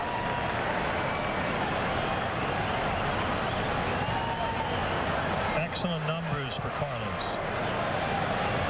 Jason Kendall hits it foul.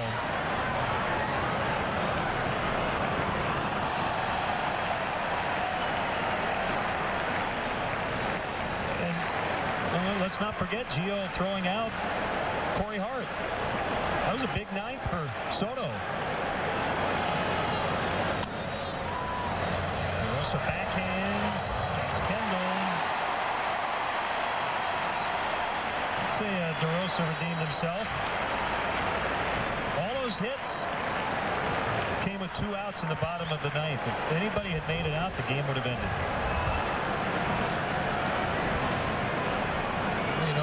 Never speak for the players, but going into that bottom half of the 9th inning, the Brewer fans that are here in attendance today tried to turn this into Miller Park South. They were on their feet, they were chanting for the Brewers, and I'm not sure if the players were aware of it, even if they heard it, but certainly they made their presence felt, tying this ball game up and forcing it into extra innings. This is our first look at Ricky Weeks in this series.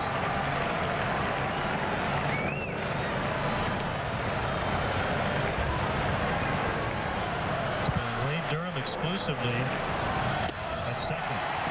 Missed the slider. 0-2.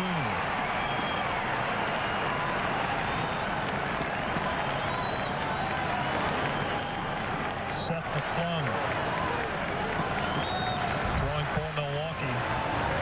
He's listed on their sheet to pitch tomorrow night to start in Cincinnati. It's all hands on deck at this point. A little early start warming up for a start tomorrow night. And the Brewers are playing for their playoff lives. Every game the rest of the way.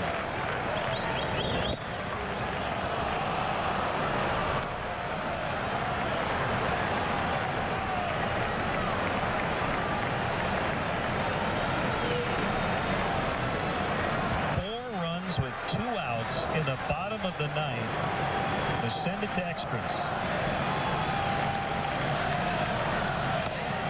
Called strike 3.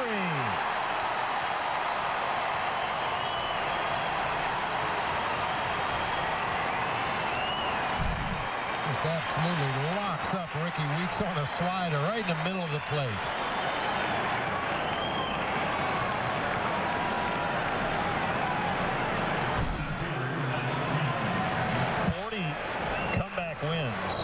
With 39. Marlins and the Astros leading the league at the park.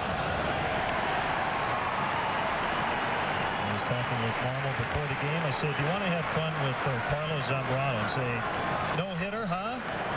You've thrown 100 more innings than I have, and I only trail you in strikeouts by 16. He liked that note. Now it's only 15. It's more about Marmol than it is about Z. 112 strikeouts in 84 innings. Remarkable. He's 0-2 on Cameron. The pitch. 1-2.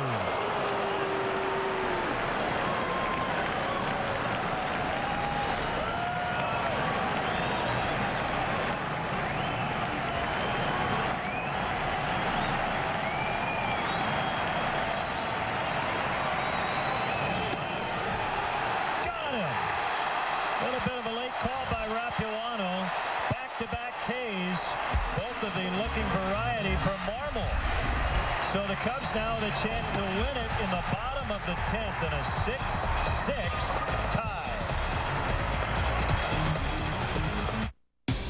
Weeknights at 11, the Monsters take over Comcast Sportsnet's late night with a special 1-hour encore of Monsters in the Morning. Catch the very best interviews and hottest sports topics from the morning show. Monsters in the Morning Encore, weeknights at 11 on Comcast Sportsnet. Fans' best friend.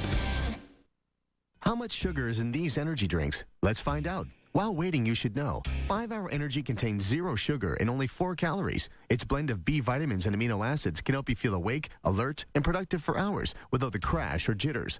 The answer is 12. Over 12 teaspoons of sugar and 200 calories in these energy drinks. 0 sugar and 4 calories in 5-Hour Energy. There's a reason people choose 5-Hour Energy 2.5 million times a week.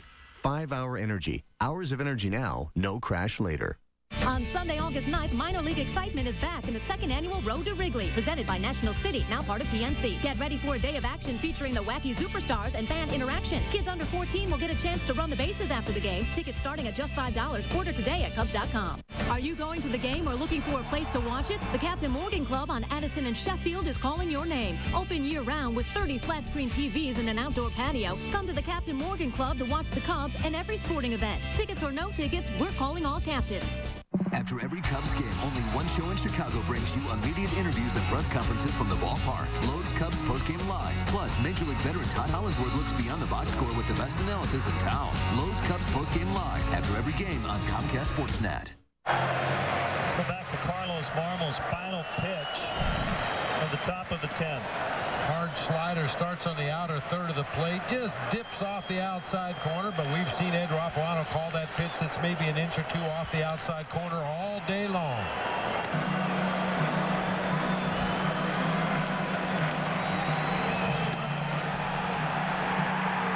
A roller coaster ride today. Look good. 6-2 in the bottom of the 9th with 2 outs. Before they stormed back. And now you have Kerry Wood up. If the Cubs don't win it here in the 10th, probably see Woody in the 11th.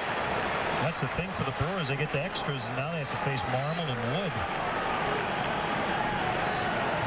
Seth McClung facing Reed Johnson. The Brewers will have to come up with another starter tomorrow.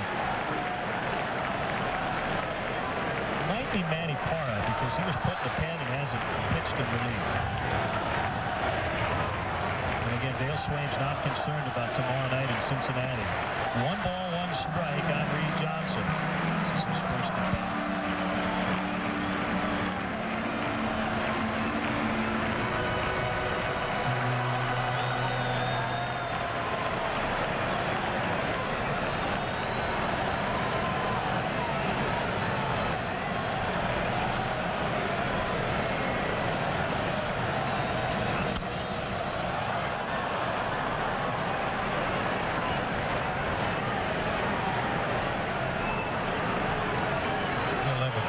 Johnson's new approach at the plate. He's standing further off the plate. Seems to me like teams are pitching him away a lot more now than they ever have in the past. He used to get plunked once a game when he would start standing right on that inside corner of the dish. You can see how far off the plate he is now. Rapalano did not ask for an opinion from Ed Hickox at first. He made the call by himself.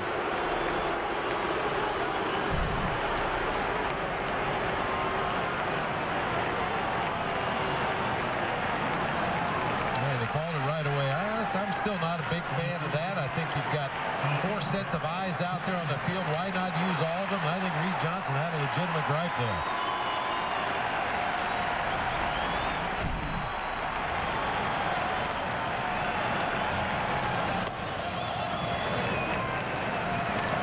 Ball 1 on the slider.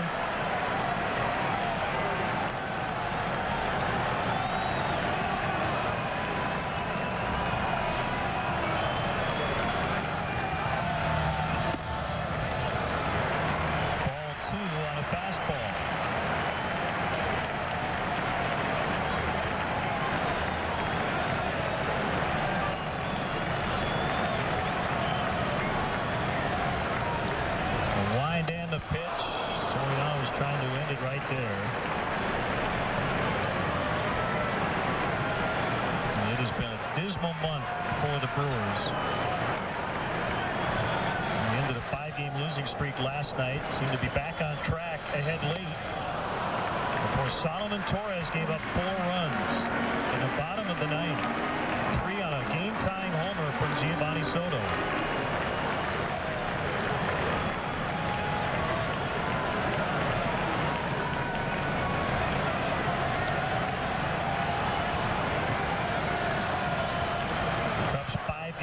Streak ended last night. Going to start another one here today. 2-2 to Soriano. It's full.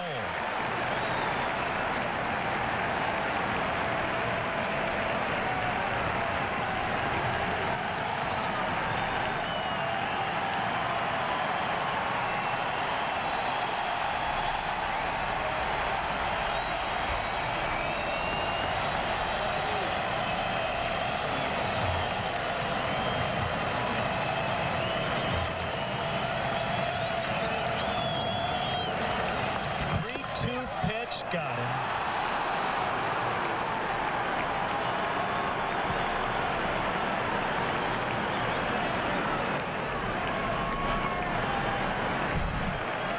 Another pitch possibly a little bit off the outside corner, but Jason Kendall squares it up right in front of his body, and they get the call again from Ed Rapalano.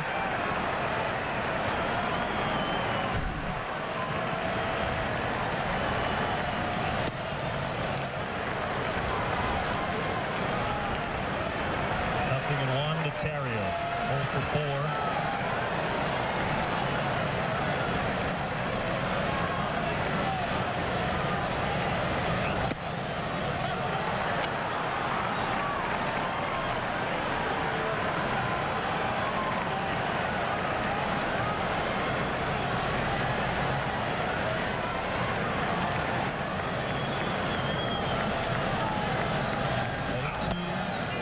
Now 1 and 2.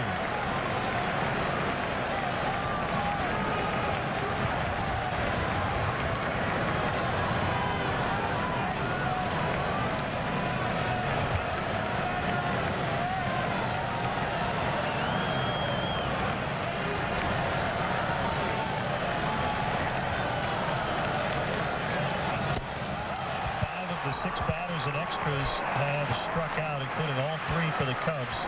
Here in the 10th, on to the 11th, Kerry Wood coming in.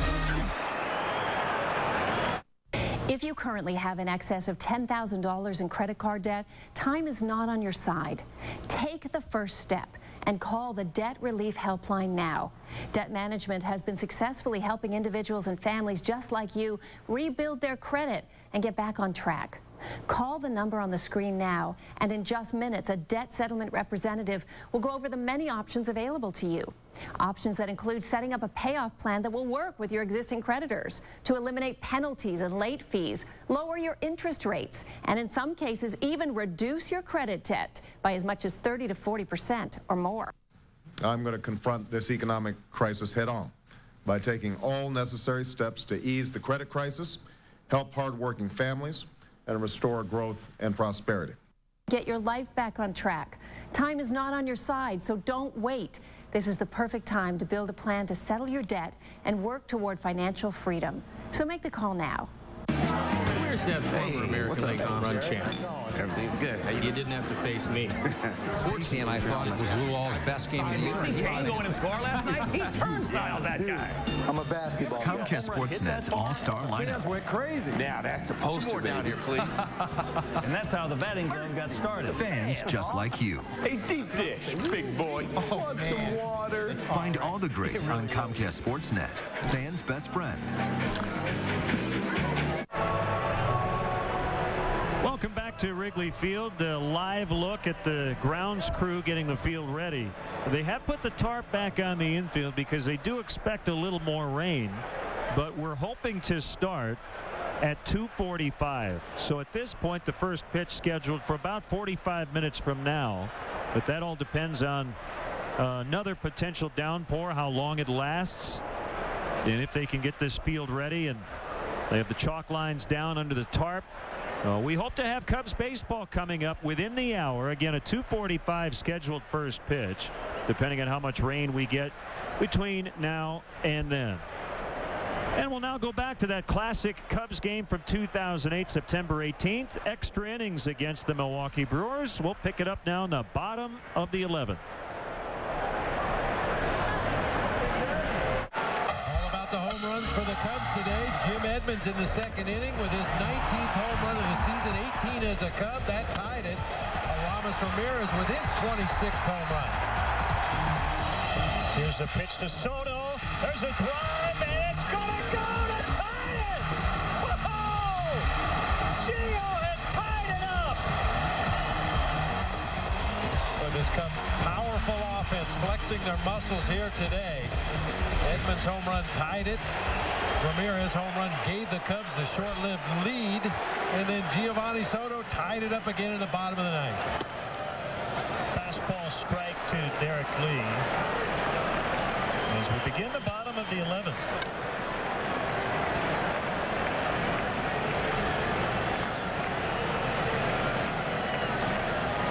One struck out the side in the 10th. We've seen 8 consecutive strikeouts. Marmol struck out the final 2 of the top of the 10th. All 3 Cubs fanned in the last of the 10th. Kerry Wood, 3 strikeouts in the 11th.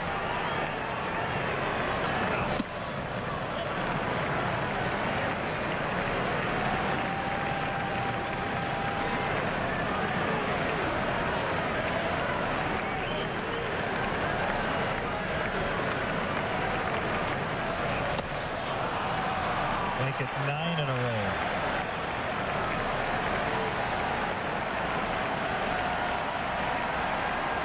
Here's Ramirez. Third baseman, Aramis Ramirez.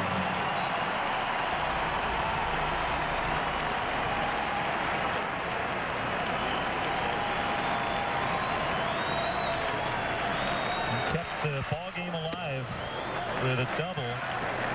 He got through the legs of Brian Braun.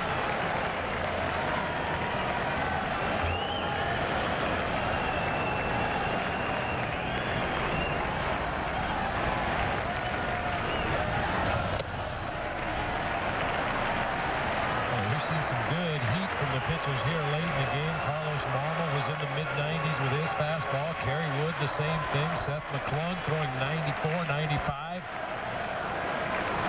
Gear it up if you're a hitter.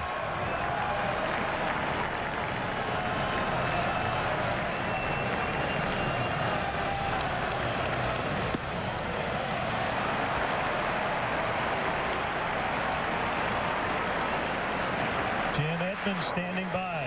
3-0 on Ramirez.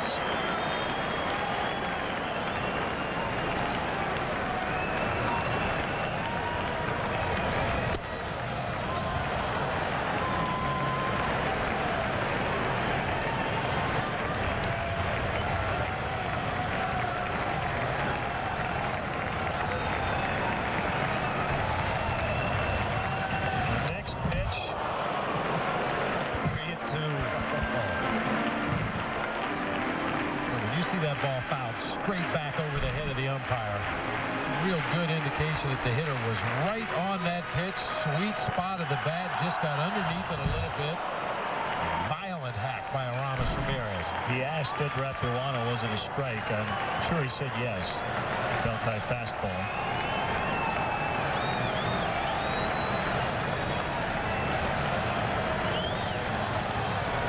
It looked like Kendall gave McClung the same sign 3 times.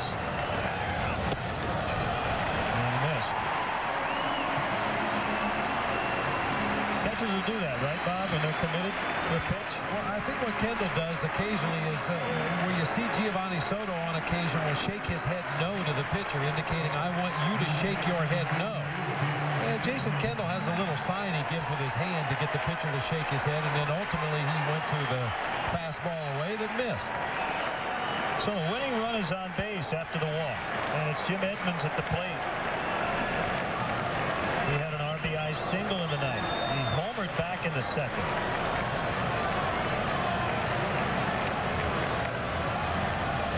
Outfielders are playing deep. Very hard. About as deep as you can play it right. And that's the one place the ball doesn't figure to carry real well. The wind's still blowing straight in from right field.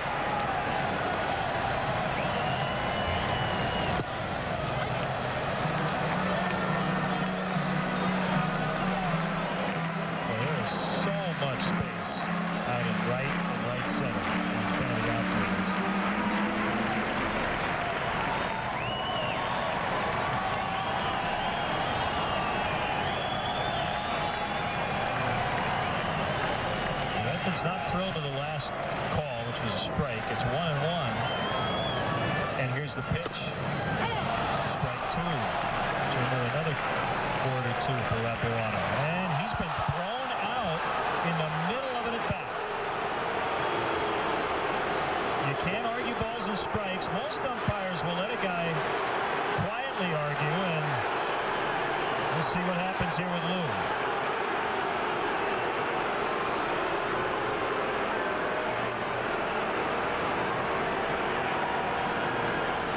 Like Edmonds is saying, that's a ball. That's a ball.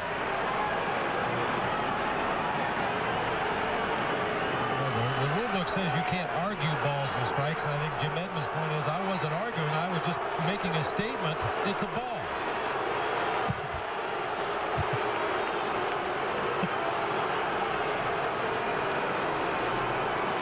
It appeared that both the called strikes on Edmonds were off the outside corner, something that we've talked about throughout the day. Ed Rapirano has gone off the outside corner for both righties and lefties. This was the first pitch that got the argument started. It was off the plate away, and then this was the called strike 2. Just about the same location, maybe a little bit further outside, and when Edmonds continued the conversation about the width of the strike zone, Rapirano was going to have nothing to do with it.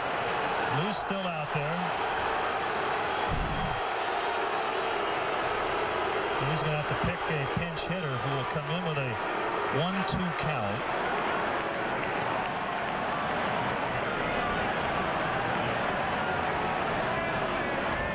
Well, you're going to need a center fielder. Reed Johnson's already been used as a pinch hitter in this ball game. Actually, he's in. Is he still in the game? He is. Yes, he is. Right. Yeah, he's in right field now. And you can move him to center. PA can play center. The question is who's going to bat. I think it's going to be PA. It will be PA.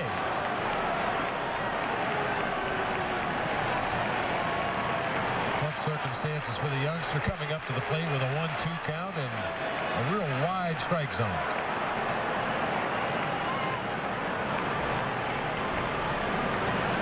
But now Mike Maddox is going to go out. after this rather lengthy ejection delay.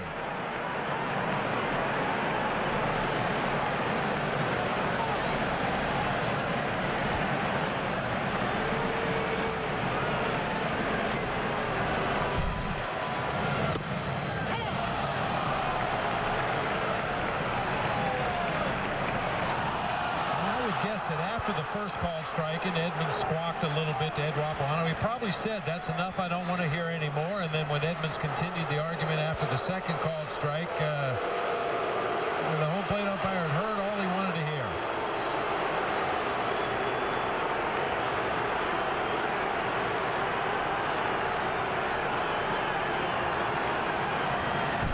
The thing that's fun about these arguments is that everybody involved trying to say, wait a minute, let me explain. Everybody's talking at the same time.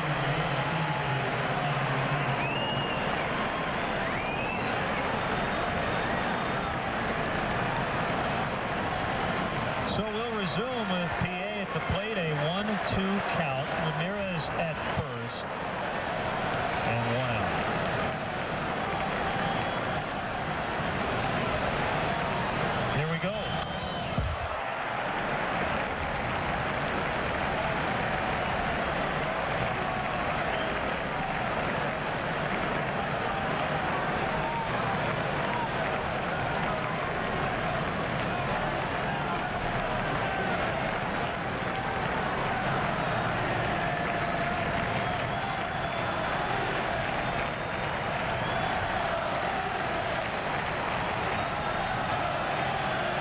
Short lead by Ramos. The pitch. Ground ball right to fielder. He's going to throw, get it out at second base. The relay is late. They're trying to go 3-6-3.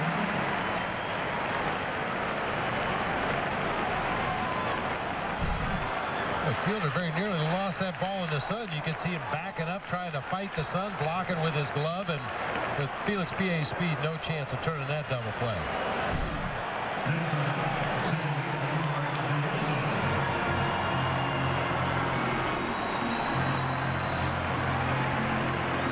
DeRosa with 2 outs.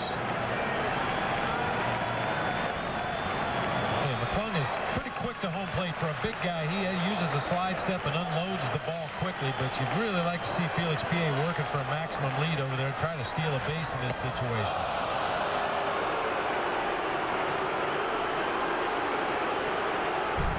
Ball up and into Mark DeRosa. No intent. You can see Jason Kendall sets up low and away. The pitch was probably over the inside corner, but head high. Bob Howry up in the pen. DeRosa with a base hit. PA will turn and head to third.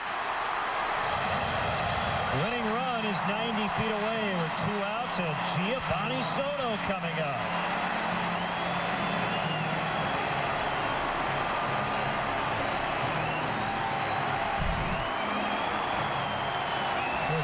Does turn it up a notch. He actually buggy whipped that fastball into left field, inner part of the plate, and PA showcasing that speed, able to go first to third on a base hit to left field, right in the face of Ryan Braun.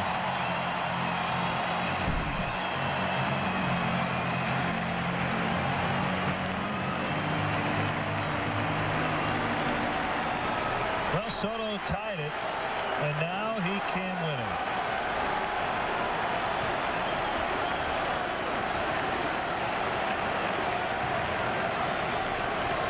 Runs, and they're not even going to throw down to second.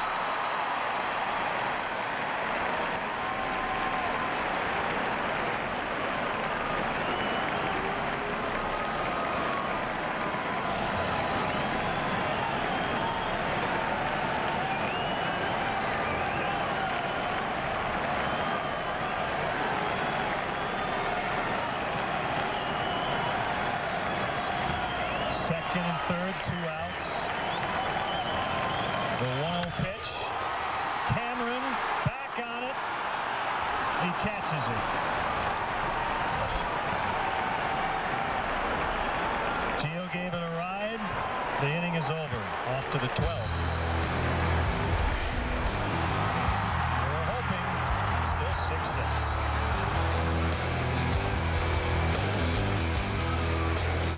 much sugar is in these energy drinks? Let's find out. While waiting, you should know. 5-Hour Energy contains 0 sugar and only 4 calories. Its blend of B vitamins and amino acids can help you feel awake, alert, and productive for hours without the crash or jitters. The answer is 12. Over 12 teaspoons of sugar and 200 calories in these energy drinks. 0 sugar and 4 calories in 5-Hour Energy. There's a reason people choose 5-Hour Energy 2.5 million times a week. 5-Hour Energy. Hours of energy now, no crash later. Come out to U.S. Cellular Field for summertime baseball fun. Take in a game with your friends and family and catch all the great baseball action. Visit the Comcast Fundamentals deck with your kids or come early to tailgate. Great individual game tickets are available. Ticket prices start as low as $9.50 for select games. And don't miss our family ticket packs, which include a game ticket, hot dog meal on select dates for as little as $16 per person. Visit WhiteSox.com or call 866-SOX-GAME.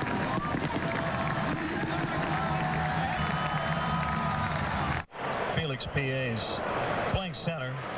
Edmonds got ejected. A pinch hit for him. Here's the last pitch. Boy, Gio hit it crisply into center field. Belt high fastball, middle of the plate. Up in the wind out there in center field and feathered Mike Cameron with a nice running catch going back near the warning track and straightaway center.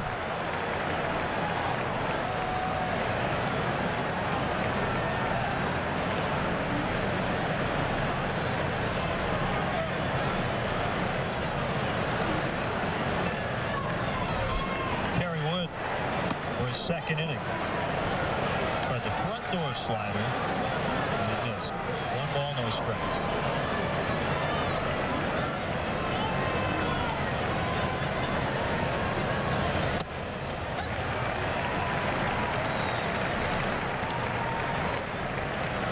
Cubs have used 7 pitchers. Milwaukee 6. Brewers have used 14. The last 2 games combined.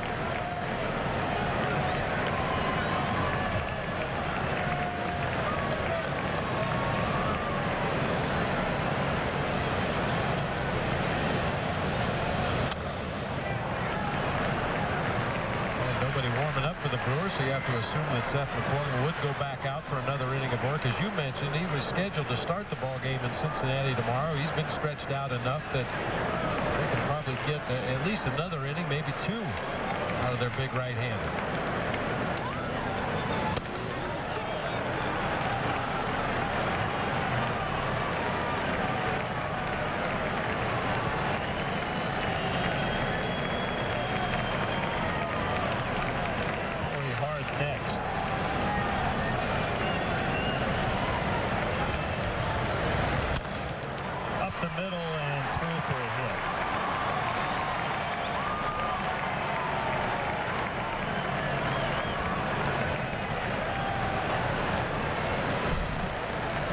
Tries the kick save out there on the mound, kind of gets spun around on his follow-through, facing first base. He's tried to stick that leg out there and knock that ball down, but it got through into center field for a base hit. We'll see how Bill Swaim chooses to play it here.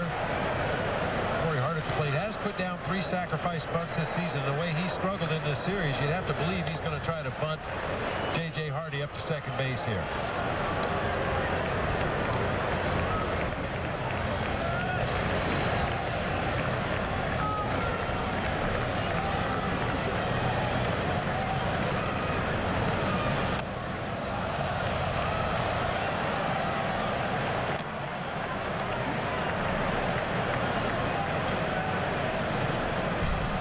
Bunting situations, pitchers are taught to throw that 4-seamer up around the letters. Very tough to get on top of that ball, bunt it down safely on the ground, and Corey Hart did exactly what the Cubs were hoping he'd do. Pop that ball up in the air, foul. Well, actually, they were hoping he'd pop it up in fair territory. He bunted through, strike 2.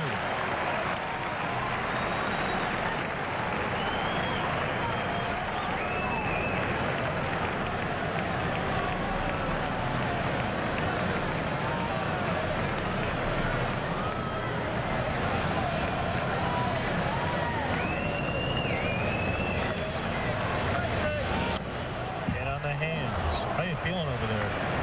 You didn't bring a jacket today. Well, the only game of the series I didn't bring a jacket. I woke up, the sun was shining brightly, saw the forecast in the newspaper. Didn't think I'd need one today, but that's why you bring one every day. You can borrow mine. I'm just doing this for the camera. Here you go, Parker. Yeah, okay. Go ahead and put it back on then. Okay. Into the gap. Hardy to third.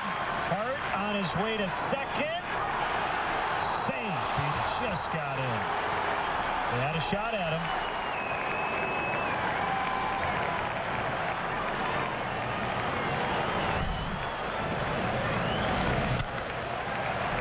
Over Ryan Terrio toward that gap in left center. Great play by Felix Piet to get over there, cut it off, and throw back to second base rather than third base. And Hart just does get in underneath the tag at second. Lou Piniella heading out, and we're going to see some quick action.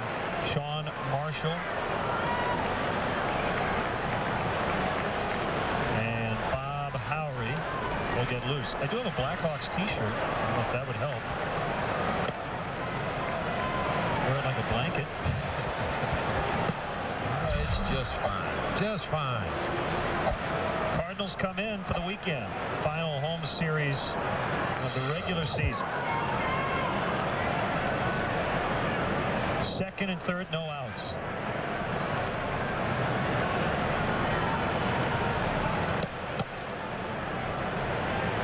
Villanueva up in the Brewer pen. Always good to see Bill Castro, their longtime bullpen coach.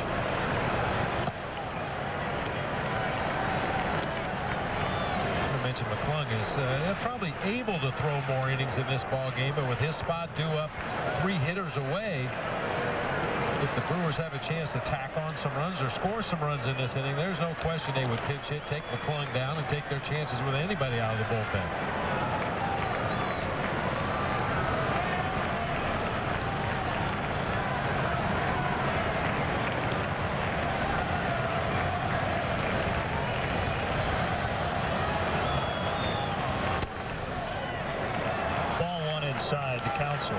Under Ned Yost, the Brewers had used the squeeze play 9 times this year. 3 of those came with Ben Sheets on the mound, and in all but one of those 9 squeeze attempts, there were runners at first and third. Ground ball, and that's going to keep the runners right where they are. 1 out. DeRosa throwing out Counsell.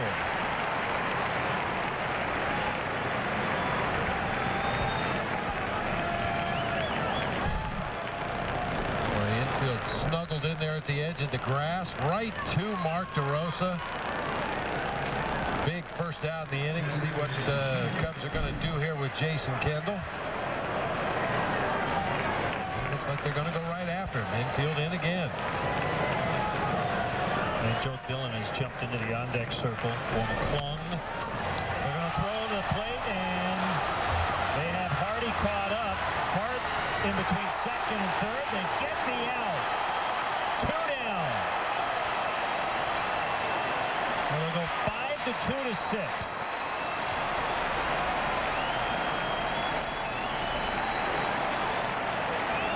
Another Brewer base runner getting thrown out at third or home. The third one since the 9th. Going on contact and running right into that out. Dale Swaim is still managing this ball club in spring training. I think they're going to spend a lot of time on base running drills.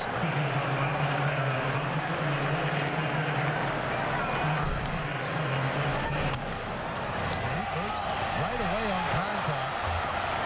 It's caught up in the rundown. The Cubs handle it perfectly. Terrio coming over to field the throw back at third base after Ramirez had thrown to Soto to initiate the rundown. Joe Dillon. Pinch hitting first and second, 2 outs.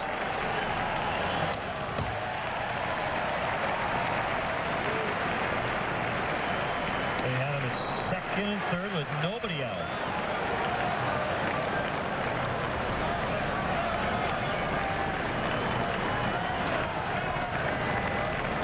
At bats with runners in scoring position for the Brewers. They picked up 6 hits.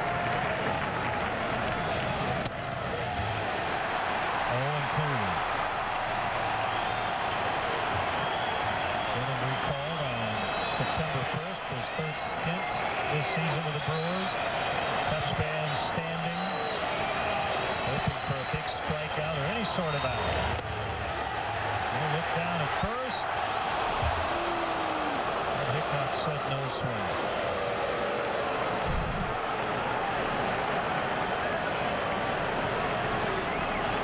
But Dylan just was able to hold up.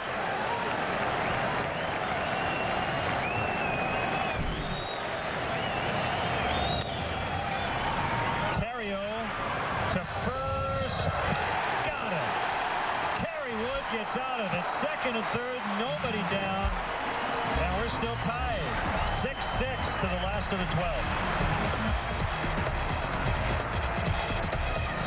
How much sugar is in these energy drinks? Let's find out. While waiting, you should know. 5-Hour Energy contains 0 sugar and only 4 calories. Its blend of B vitamins and amino acids can help you feel awake, alert, and productive for hours without the crash or jitters. The answer is 12. Over 12 teaspoons of sugar and 200 calories in these energy drinks. 0 sugar and 4 calories in 5-Hour Energy. There's a reason people choose 5-Hour Energy 2.5 million times a week. 5-Hour Energy. Hours of energy now, no crash later. On Sunday, August 9th, minor league excitement is back in the second annual Road to Wrigley, presented by National City, now part of PNC. Get ready for a day of action featuring the wacky superstars and fan interaction. Kids under 14 will get a chance to run the bases after the game. Tickets starting at just $5. Order today at Cubs.com. Welcome back. Rain delay here at Wrigley Field. It has not rained for the last 45 minutes or so, and I think they were expecting a possible shower. That's why they set the first pitch for 2:45, but the rain never showed up, so we're getting ready. We're going to get this game underway in about 20 minutes. Cliff Lee for the Indians, Rich Harden for the Cubs. But while we wait, let's go back. Bottom 12 on September 18th of 2008. Worked in all 3 games of the series. He's facing Darrell Ward, who bats for Wood.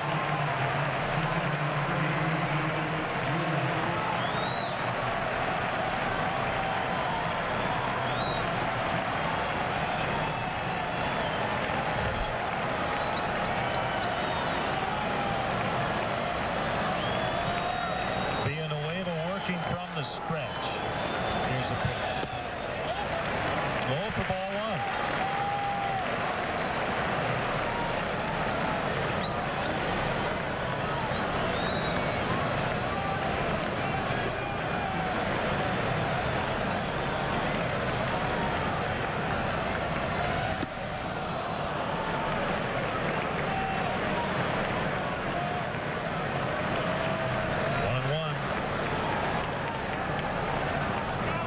Situations, Len, where you're thankful for the expanded rosters.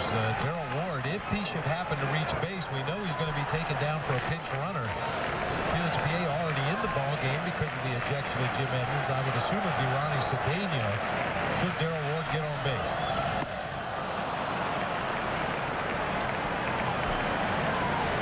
Behind in the count.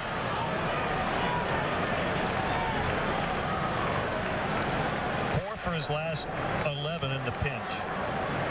Going back to his 3-run game-winning homer on August 15th in the top of the 9th in Florida.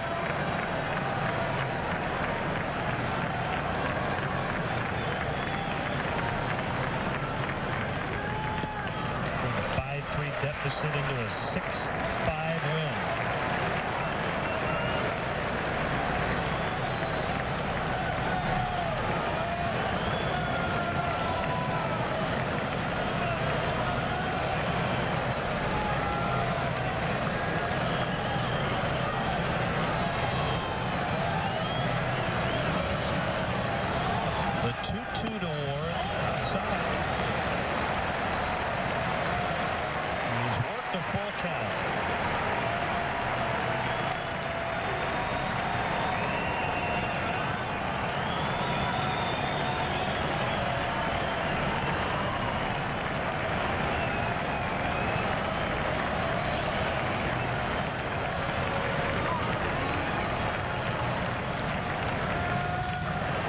Decision pitch. Ball 4, I think. Darrell Ward waiting.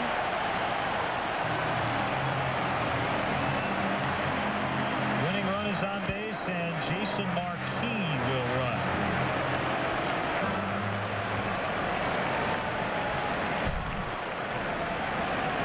This is a fastball that is not that much further off the plate than we've seen strikes called all game long. I think if Jason Kendall had caught that ball a little better, he may have bought a call from the home plate umpire, but because he hit it off the heel of the glove, dropped it onto the ground, Darrell Ward takes his base at first and will be taken down by Jason Marquis as the pinch runner. This is kind of surprising.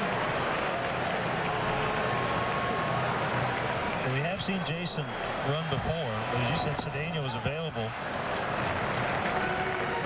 As Johnson pulled the bat back.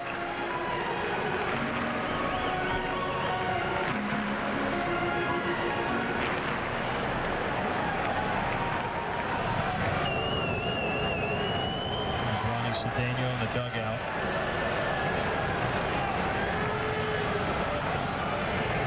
Jason likes to call himself a baseball player, not just a pitcher. With the bat, on the bases. And I think because of Ronnie's versatility, in an extra inning ball game, he can play outfield, he can play any of the infield spots. I think perhaps Lou wants to make sure that he keeps that jack of all trades available on the bench should this game continue.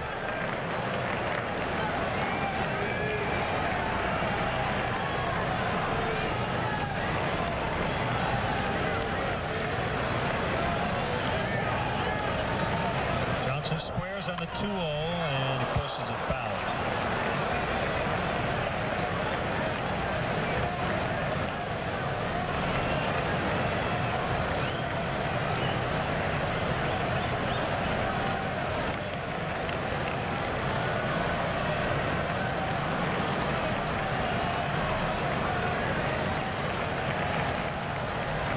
A lot of movement on that Brewers infield as Reed Johnson bunted that ball foul down the first baseline. There were holes everywhere.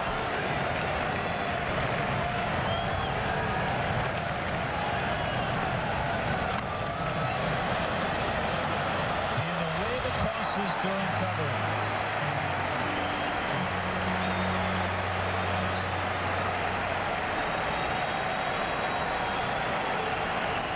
Bob, we're in the 12th inning. The Cubs are just 2 for 3 with runners in scoring position. So they've come through, but they haven't had a lot of chances. They've got a chance right now. They've got the right guys coming up to the plate, the top of the order.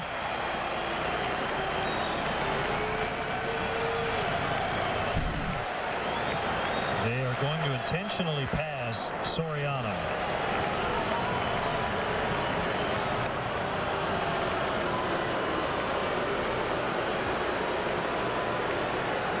Runs and only 3 official at-bats with runners in scoring position. Well, he had the solo homers early from Edmonds and Ramirez. The Cubs didn't have a runner in scoring position until the 9th.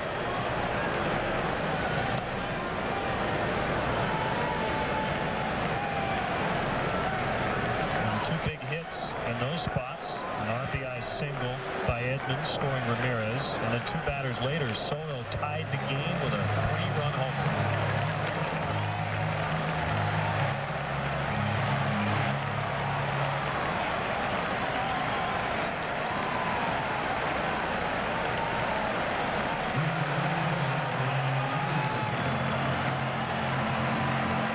First and second, 1 out. Marquis, the pinch runner, representing the tying run. Soriano behind him at first.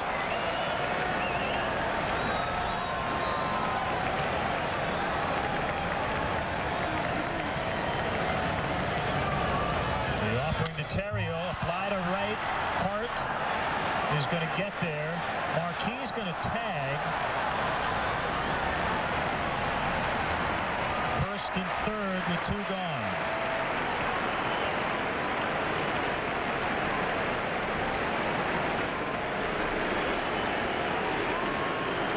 Read by Jason Marquis. Saw that Corey Hart was going to catch that ball as he was backing up in right field, so he went back to second base, tagged, and advances to third.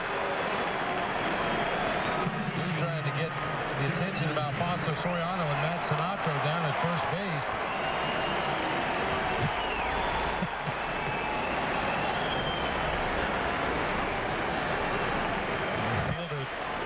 sneak in behind Soriano briefly. Keep that lead short. Winning run at third, it's Marquis. Lee the batter. Soriano faked, or at least started for second and then stopped. I think he got faked out. He thought Villanueva was going to do that fake to third, wheel to first move right there. He took one huge step towards second base and then slammed on the brakes.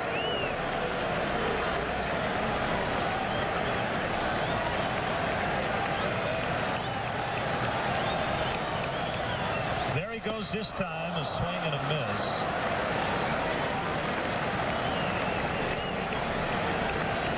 No steal, defensive indifference to get Soriano to second. He can't score with 2 outs. Key guy is Marquis at third. And Derrek Lee at the plate trying to knock him in. Kick in the 1-1, hit foul.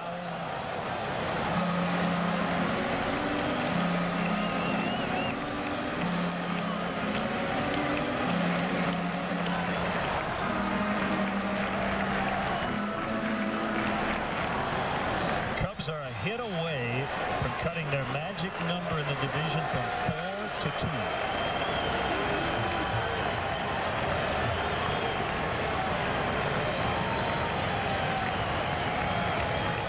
The pitch too high. And then we've had this conversation in the past about this particular situation. For Alfonso Soriano, there's really nothing to be gained by getting a big lead at second base. There's really no reason to take a lead at second base. His run means absolutely nothing in this situation. And for the most part, anything that can happen would be a bad thing.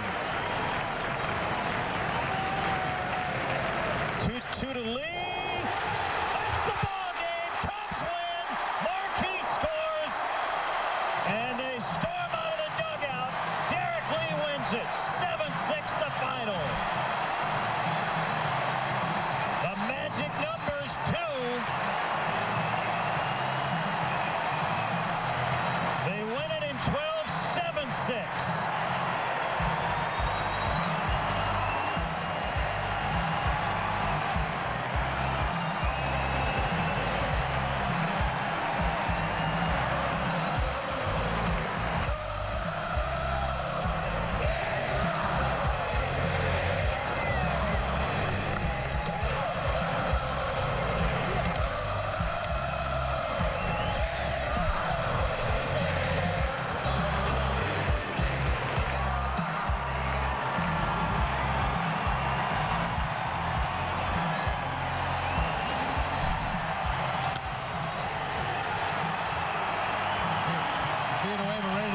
Glove out there on the mound. It looked like he went back to the same slider he got Derrek Lee to fish for earlier in the season.